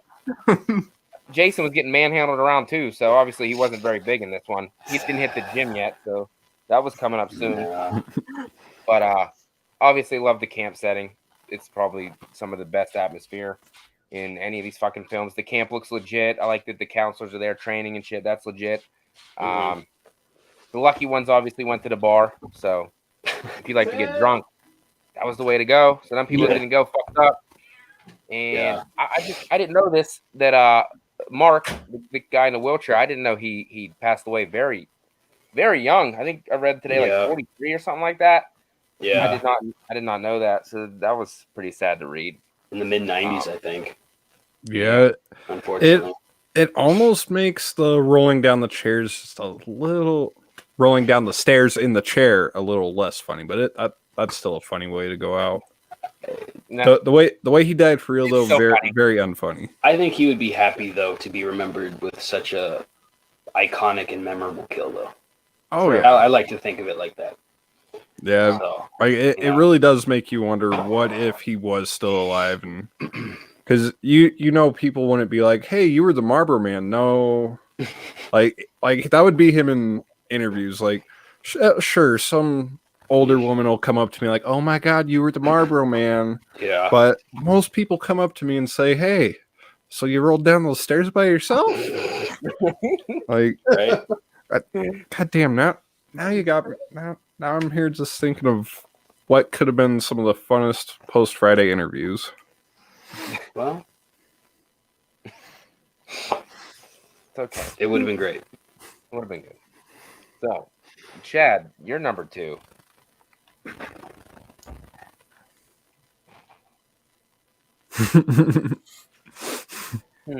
Halloween 2 is my number 2. It's the superior Halloween 2. And I'll defend that till the end. I like the fact that they made them brother and sister. I hate the fact that they took it out in 2018, but I like that. I think it's more personal that way, and it's just, I've spent a lot of time in the hospital when I was a kid. I was sick a lot, so the hospital scene is kind of special to me, I guess, in a weird, morbid kind of way. So I really enjoy that that atmosphere and that setting. So Halloween 2.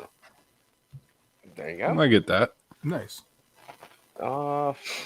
Frank says the problem that with the Friday the 13th part that the camp is not a wheelchair compliant. Mark would definitely have a lawsuit. That's a good point, Frank. Good point. I don't know about way back in the day though. They weren't as big of pussies back in the day. If that was today, they'd be fucking getting sued out the ass. Yeah. I mean, you see how much trouble he's having when he's coming out of that one cabin, and Vicky's behind him, like, "Do you need help?" No, I got it. I got this, bitch. Like, God, I bet out in public though, Mark was one of those assholes who's struggling somewhere. Hey, do you need help? Do you need help, boss? Like, you're just trying to be like, dude, I'm trying to get in there. You're trying to get in there. Do you need help? No. I've got this. Like, he's probably that vindictive guy. He's like, he doesn't want help. He doesn't want discounts, but he'll still give you the ugly look if you don't offer help. I could see him being that guy. Toke? Toke?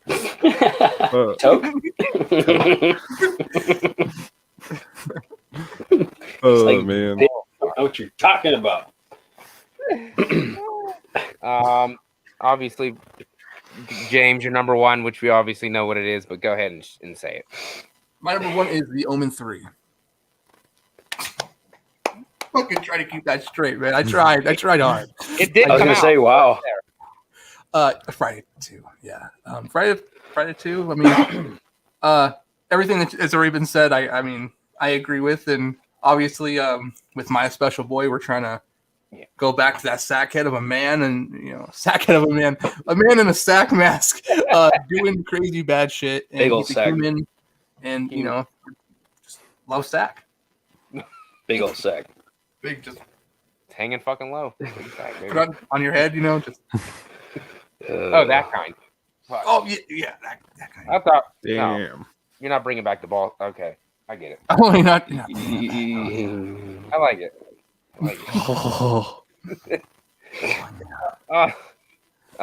Yeah. That's it. I'm not against that either. It might flip flop back and forth, to be honest with you, with my number one. So I definitely can get behind that number one for sure. Sure. Filthy, obviously, I know you're number one, so go ahead and say that too. Do you know my number one? If you fucking say The Omen 3 too, you're a dickhead. So I know it ain't that. Well, it is The Omen 3. Sam Neill, bro, before Mouth of Madness. I mean, What could you not love about it? But no. fucking Jurassic Park, baby. Is it still Sam Neill? Yeah. Oh, okay. Well, Sam Neill from In the Mouth of Madness, but my number one is obviously The Burning. Obviously. I mean, come on. Obviously. It's great. I mean, sure, you watch it post 2017, and there's things about it that are like, oh, but no, it still is an enjoyable film, and it was written before Friday the 13th was written. So you got to give it that creative slack. It's like, sure, you come out after Friday the 13th, and I think even after Friday Part 2, if I'm not mistaken. It just like same year, or actually, yeah, I think it came out 2 months later. Yeah, A couple months later. So Something it kind of suffers its placement in release time, and of course you got the great effects of Tom Savini. He passed up Friday 2 to do The Burning. Yeah. Yep. So I gotta throw that out there just to be a little dickhead, but Because he didn't agree with Jason being alive. He's like, I just chose to do something else, so he did The Burning. absolutely. So And of course, the raft scene is a lot of fun. The only complaint I really have, which almost makes me want to switch my number 1 and 2, but I'm still sticking to my guns here. The ending, I am not totally behind it. That's where my attention kind of drops, is in the third act for The Burning. Like the whole abandoned camp. It's like, here we go with this shit. It's like everything leading up to it. I love the character development. I love the brutal kills. But once we get to that third act, I'm like,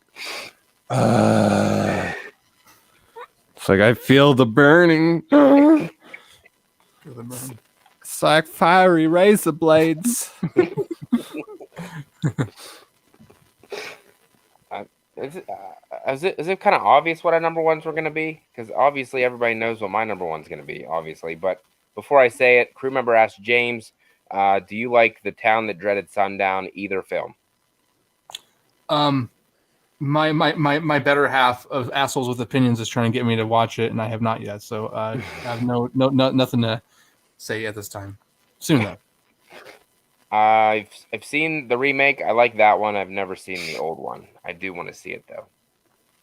But which one do you recommend? If you recommend both, I'll watch them both. Well, I've seen the old one. I will recommend the old one. Okay. I think the new one's a sequel, though, isn't it? Yeah, It's kind of like an Evil Dead type thing, sequel / reboot, maybe. Yeah, I heard it is kind of soft reboot-ish. Yeah, kind of. So what I heard is that the first film is a film inside the 2014 film. So it's like I don't know. I heard a quick explanation of that, and I'm slightly confused by it. Yeah, it's like perhaps this burning is also playing with the brain a little bit.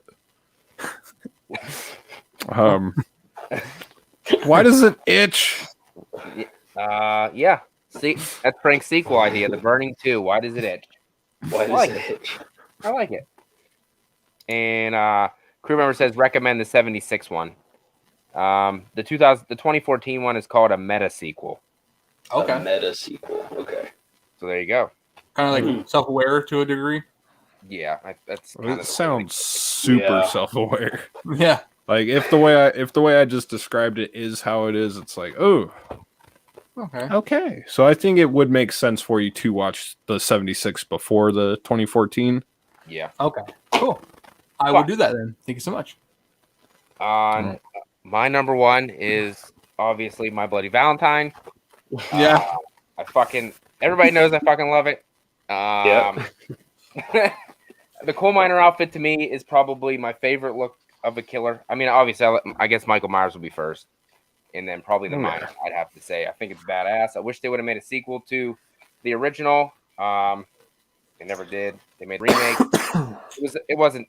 I didn't hate the remake, but I like the original better. I like the characters. I like the mining town. It kind of is similar to where I grew up, so I relate to that, I guess. I love all the characters. I love the unedited kills are badass compared to the edited ones. So if you have the edited, like the regular, not uncut one, don't even bother watching it because it's kind of fucking takes it way down. The uncut one's fantastic. The kills are fantastic. Yeah, and I know there's a fan film coming out, Valentine's Bluff. That's getting made, so I'm looking forward. Oh, really? To that. Really? Yeah. That was filthy. Our show at the end of the month. We're actually having the creators of that come on, and we're going to talk to them about that. So I'm looking forward to that since I fucking love My Bloody Valentine. So I'm crazy looking forward to that, and yeah, I can't say enough good about it. It's probably one of my favorite horror movies of all time. I forgot to say too, I really do like the love triangle in there too.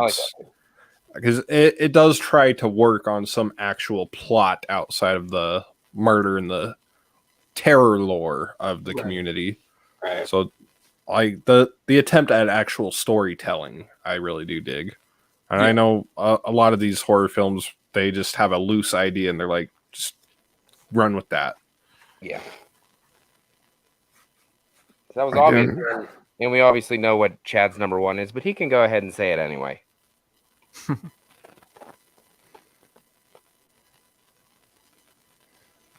Part 2, Sack, for obvious reasons. Obvious fucking reasons. Obvious reasons. Yeah, I don't even think I really need to say that's number one. that you really don't. So, yeah. There's no fucking explanation. It is what it is, people. It is. I mean, yeah. I wouldn't be playing him if that wasn't my number one. So, yeah. Right. Yeah. Going into this, like I said, number one's for I kind of figured what Dan's was going to be. I kind of figured what yours was going to be, Chad. James, I didn't know if you're going to go Halloween or Friday the 13th. I find that everyone probably thought Halloween was going to be the one. Yeah, that's funny. Yeah, he doesn't like Halloween too. But yeah, I'm not the biggest fan of Halloween too. It could have been better. It's obvious that John, during some of it, didn't have as much. Not creative control. I don't think that's the word I'm looking for. But you can tell that this has a lot more Carpenter stamped onto it than it does at Rick Rosenthal, because we've seen Halloween Resurrection, which was directed by Rosenthal, and without John Carpenter there, what did we get? Awesome. Exactly, and I laid the fuck into that in my review for Resurrection. Like, I think it was my Resurrection review in the rankings somewhere, or both. I definitely classic. It was released today. Like, I had to point that out. Like, it is absurd. There's a massive absurd difference between the two. Ew! God damn it, Chad. Where'd you get that Released today. It would be an instant classic ahead of its time. Dangertainment blows fucking Jersey Shore out of the water. Dangertainment. I would say that. That's it's good shit. Yes, Chris, we do. I'm not paying you to play Michael Myers. I'm playing Michael Myers. Myers. God damn it! The sound bite. That's to the back of the garage. What the fuck we gotta do to get some help from this motherfucker? Dude, you stupid. Oh, that just bothers me. You don't get. Yeah, I've had this fucking DVD since like 2003. There it is again. Hell yeah. I hate it, It's but right there. I can't let it go. It's right there. I'm gonna go get mine. We can just all share. It's gonna be fucking like- awesome. I got this. I in kind of two- feel the same way. Oh, I got Hey, that at least too. at least you got it. At least you've got it. Very true. At least I got Mine's in my room. I'm in the garage. You don't say. You don't say there's a fucking garage door right there. I know that. No. I literally noticed that like it was like two or three lives ago that you did. I noticed the garage door in the background. I'm like, wait a second. Has he been there the whole time? Or Change the angle. it's like Yeah, I'm just gonna. it's like how many times have I No, I'm not in the seen garage. you door. on that screen? And it's like, I'm wait in- a second. The fucking garage. But yeah, it always looked like you were in a room on the second floor of a house. Like that's what my mind is creating. Like, okay, second floor of a house. That's where he's at. I That have is to angle this now. damn where he's at. Dude, Sean Clark actually, we went live with Sean, and he actually noticed it too. And I felt somewhat embarrassed inside, internally. Oh man. But yeah, I don't know if he said it live though. I think he might have said it before the show. I don't remember, but yeah, that was good stuff. That's kind of how I feel with my old backdrop, like because you could clearly see the little I don't even know what the hell to call them now. The little blinders, like the blinds. You Yeah, could just see the hanging blinds in front of the sliding glass door. So it was like oh, nothing says zero budget reviews like that. dude, should make a channel called that. Zero budget reviews. That's awesome. Ooh. Dude, that's golden, bro. Yeah, there you go. I like Thank that. you. That's Shut what- off the top. That's what I rewatched like one of the first reviews I did, and I fucking sitting in a fucking lawn chair that you take to a baseball game. Got a fucking a lamp that I took from my kids' rooms and brought it downstairs. I had like one mat on a shelf. You could see fucking ceiling tiles with fucking watermarks on them and shit. And I was like, I put this on the internet Yeah. for people to look at, and they actually watch the fucking videos. Yeah, I was in a lawn chair too when I was using that What old company? backdrop. And I before that I was sitting on my bed for like the first three that I did. And it was Comfy, like though. no, not really. Not No? really, because it's like your ass is supported, but your back is like fucking kill me now. Oh, yeah. That's Like I feel you.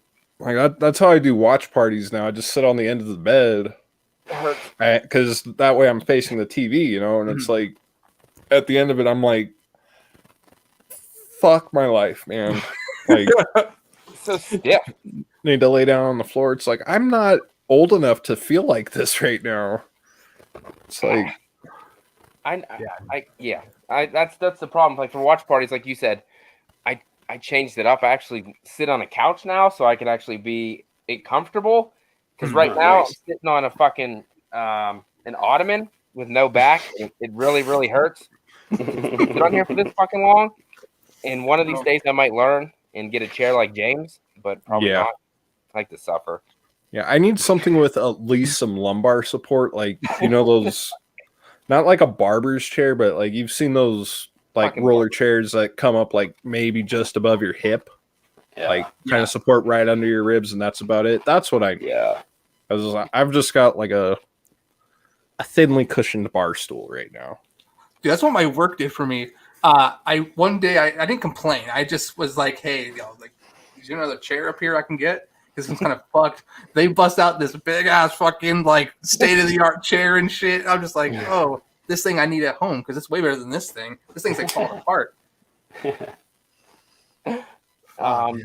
Snyder says, when I started, I was in a kitchen chair in my room with half of a setup and a shitty green screen behind me. I remember that kitchen chair. I remember that. God Yeah. damn. Hey, we got to start somewhere. Yeah. It's like behind the music, but not Yeah. behind the channels. Behind the channels. When I first started, I had like this broom, like over here was like none of this shit was here. None of this. There was like a thing on the wall where you can attach your brooms and mops and shit to, and that shit was hanging like brooms and mops and Swiffers and shit. And then there's a Halloween 4 poster like over here, and it's just like this looks like the most just half-ass shit have you ever seen in your life, dude. It was bad. At least it shows. But see, I carry a clean set. I carry a clean set. And then ever since it's gotten all fucking just cluttered and messy, actually. I got a pile of fucking blank masks right there for people because I just don't know where to put them. Oh, man. Good place for them. Yeah, just a big fucking pile. They just keep getting higher. I'm not working fast enough, I guess. Pretty soon you won't even be able to fucking spin your chair around. They'll just be all around you, all over the floor. Yeah, I've stopped orders. The stuff that you have coming in will be your new chair. Like, there you go. Is it bad that I'm using my merch as a seat? It's fucking No. I know, right? You're just sitting on those fucking blanks. Like, oh god, that's hilarious. Fuck. Oh, I need to get a wheelchair. I think like Mark. I think that's the best way to go about it. So I don't think he's using his anymore, so I need to fucking get that one. Well, it's probably been up now after it fell down that fucking flight of stairs. So that's destroyed. It bent all the rims, and now I can't even move. Son of a... There's a real person in there too. That's crazy. It's pretty stunning. They didn't even take... No, that makes you respect the stunt even more, though. Yeah. And I don't know what compelled me to do this, but when I was like 12, I actually went down a flight of stairs backwards in a wheelchair. And this was indoors, mind you. I don't know what the fuck compelled me to do that.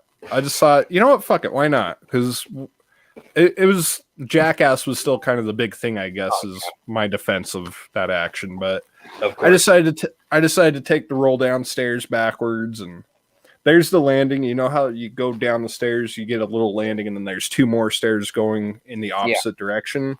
It was one of those. Hit the fucking wall, fucking crack a little hole at the base of the stairs there, and it's like, all I could remember thinking is, ow, that hurt, and I'm glad this isn't my house. You ever see that guy on YouTube? He's always going downstairs and shit with like sleds. He's always like, sled gang, bitch. And he goes down like flight of stairs. Oh, no. I haven't seen that. Oh, that fool. He does it one time, right? And his buddies are like, no, don't do it. He does it anyways. He fucking smashed. Oh, man. He smashes his whole shit. He gets up bleeding, and teeth just start falling out of his fucking mouth. Oh. Real shit. God, no. It's on YouTube right now. Just now I gotta watch it. Yeah, you got. Oh, dude, I don't know. It's pretty hard, dude. Stole that shit from home. What is it called? What's it called? I don't remember. You can probably look up Sled Gang, and you'll probably find it. Oh god. Okay, Sled Gang.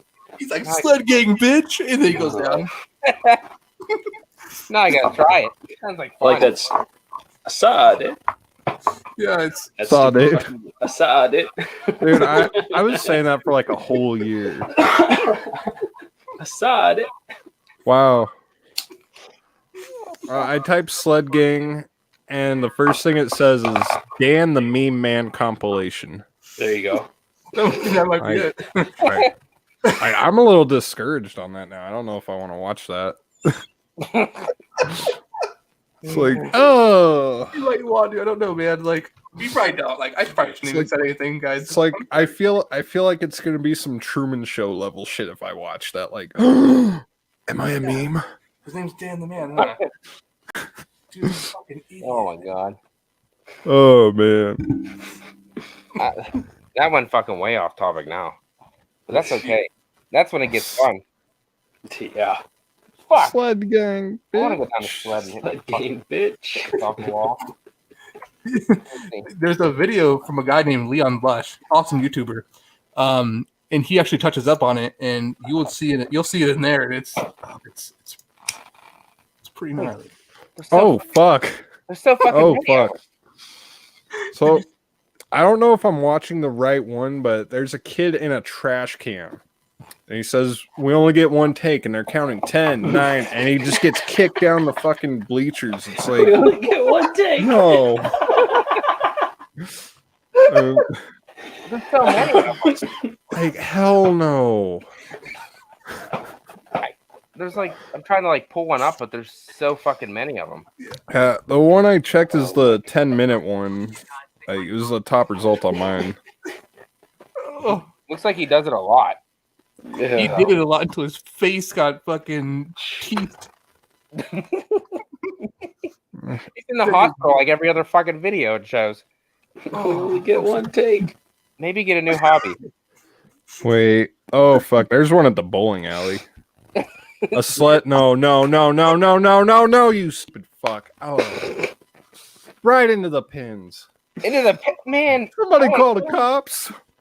What? Fucking I want everybody to see that. That sounds fun. Jesus. Oh, God. Right into the fucking bowling alley. Yeah, he went down a flight of it's like 100-foot stairs. I Flight may be stairs. getting stitches, but I'm getting bitches. Dude, like fucking crazy. Maybe get stitches, but I'm getting bitches. He says it over the fucking intercom. What the fuck? Damn, Damn, we're you, doing. man. We need to Okay. do this cool stuff. Oh Fucking god. up. We should be Sledging doing. bitch. I think I found it. Yeah, I'll put the fucking link in the description, or not description, but the chat. Okay. I think I see the one you're talking about. And it told me to try and be like, nah, dude, just don't do it. He's like, nah, I'm gonna fucking do it. Oh, one where they're taping the pillows on either side of him there. Yeah, Or outside, real high up. dude, he gets got, dude. Oh, God.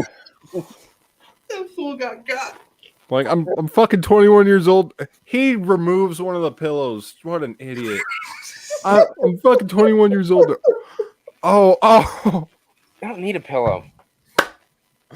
Jesus fuck, man. Sled gang, bitch.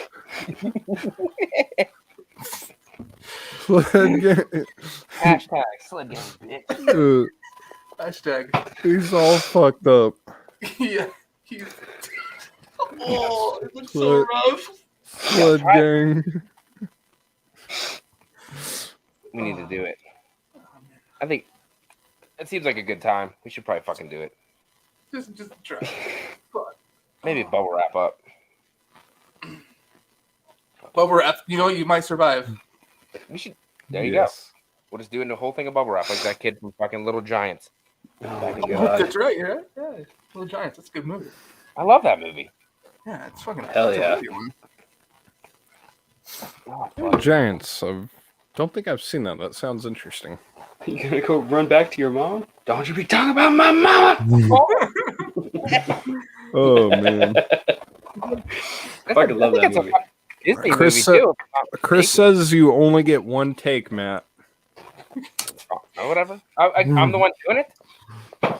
Well, yeah, you said something about doing it. I didn't say it had to be me. I said somebody can do it.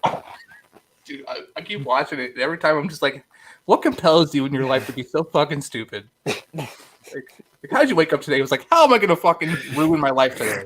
I'm gonna The sit down content. here on the wall. Do it for the content. Imagine him at like a fucking Comic-Con in 20 years, like it's all fucked up and real slow thinking just because of all the trauma that he's put himself Slow through. thinking. Like, All hey, fucked up and real slow. like, He's on sled gang, bitch. like sled gang. What's sled gang, bitch? Like he'll be saying sled gang, bitch, with a question mark one day. Sled gang, bitch. I'm like, what? Yeah. What? There's some fucking like weird shit with his fingers, all crip and blood. Fucking. Oh shit, Gangbang. Oh fuck. sled gang. Okay. Oh Fun, man. guys. This was fun. Thank you for having me. No problem. That was a fucking blast. Obviously, Oh, towards the end, hell it yeah. goes fucking way off topic, but I don't think I've Oh, laughed that hard in a very long time, so I'll fucking take it every day. Other week.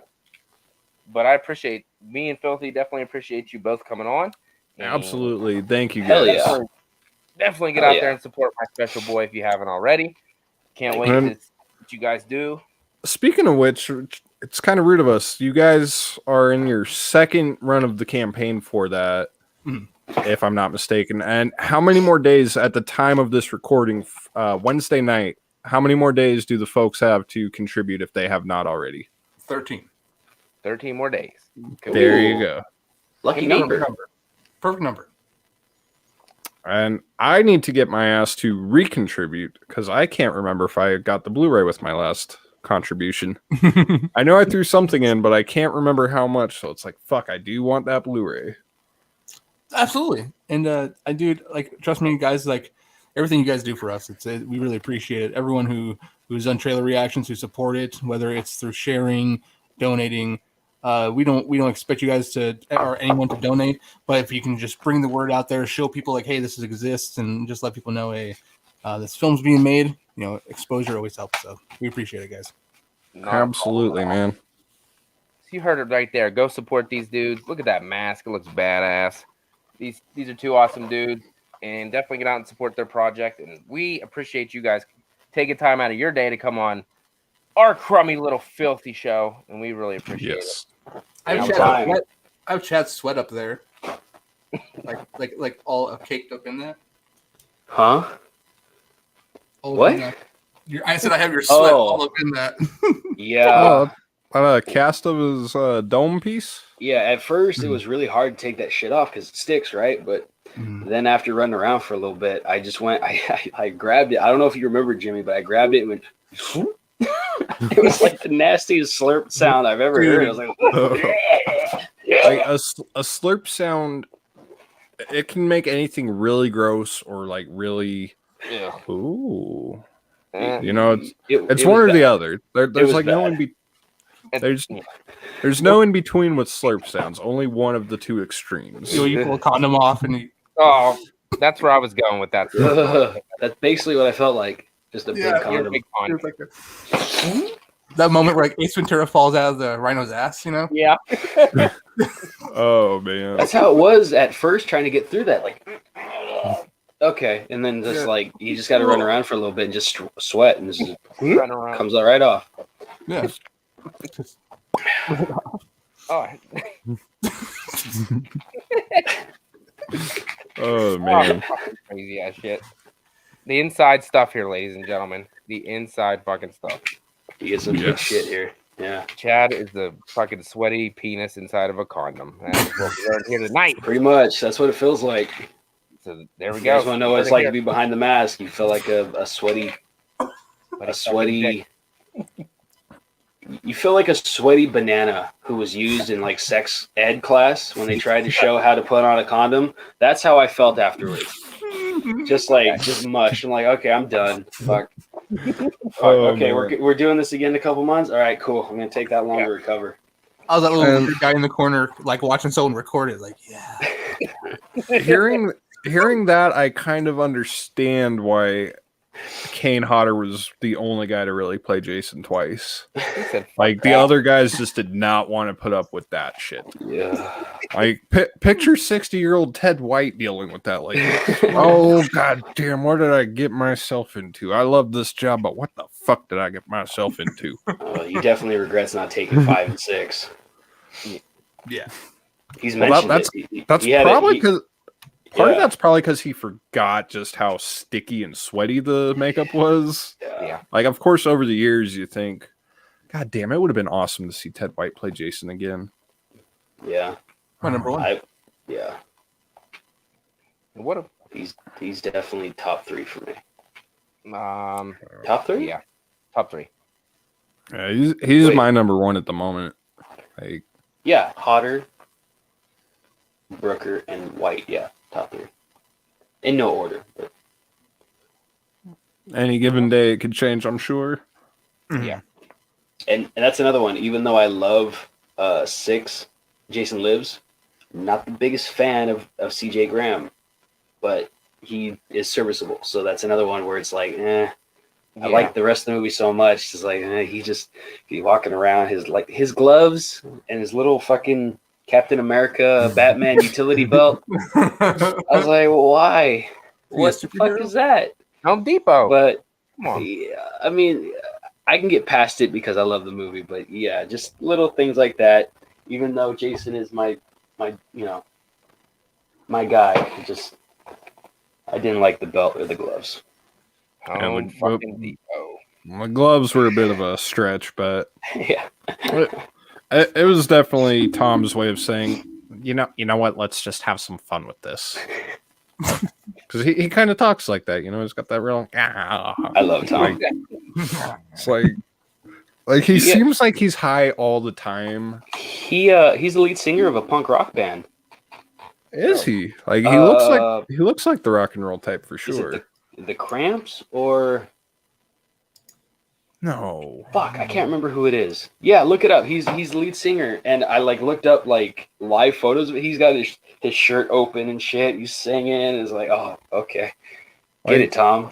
I knew he was in a band at some point, but I didn't realize he was still rocking in a band. Pretty sure he's still singing in it. Yeah, they do random shows here and there. That is awesome, Chris Snyder. I agree with you. I got Brooker, White, and Mears. Not in that order, but those are my three as well. Me too. The sloths. The sloths is what it's saying. The sloths. That's right. Because you said the Cramps. I'm like, no, I was like, sir. I thought it was something like that. The sloths. Okay. But yeah, Garage Rock. Tommy McLaughlin. He's 70. Damn. He does not look it. He looks in better shape than others, for sure. Oh, for sure. Well, guys, I have to get running. Thank you so much for letting me be on the show. It was much appreciated. A lot of fun. It got filthy. Not real quick, but we got there. We ended up getting pretty filthy in here, so I really like that. We had to give some foreplay. We had to do the foreplay. Ooh, it was enjoyable for sure. Had to. We appreciate it, James. No doubt. No problem. You guys have a wonderful night. Thank you so much. Thank you, guys. Later, James. Later, man. All right, guys. I'm gonna get ready to go here too. Me too. All right, Chad. Freaking day. But thank you guys. Anytime. I'm anything. I don't care. Let me know. And if I'm free, I'll definitely jump on. I don't care, dude. House franchise watch party soon. I got them bitches coming in. Hell yeah. I bought them just for that purpose. So we got to make that happen for sure. Yeah, they are. There. I managed to find the box set for $40-$50 imported, but oh hell yeah. Got the region free player, so it's there we go. Hell yeah, because those are $20 a piece. So I was like, yeah, that's where I definitely had to weigh it out. Yeah, they might have come down a little bit, but yeah, definitely worth it. And hell yeah, let me know, boys, and I'll do anything. I don't care. He will do it. Hell yeah, absolutely. We fucking appreciate it, and hell I said, definitely go out and support my special boy, no doubt. And I think we'll have Chad and James on down the road definitely again because it was fucking fun. For sure. It got filthy and nasty, and that's probably the most I've laughed in a long time, so that was fucking good time. Oh, yeah. It's very stirry. Hell yeah. Stomach hurt. My stomach hurts a little bit from some of that. A little bit. But I think that's going to wrap up this episode, and me and Filthy will definitely see you in the next one. We will see you in your dreams, people. Oh. Dirty dreams. Not wet dreams. No, just hopefully wet dreams.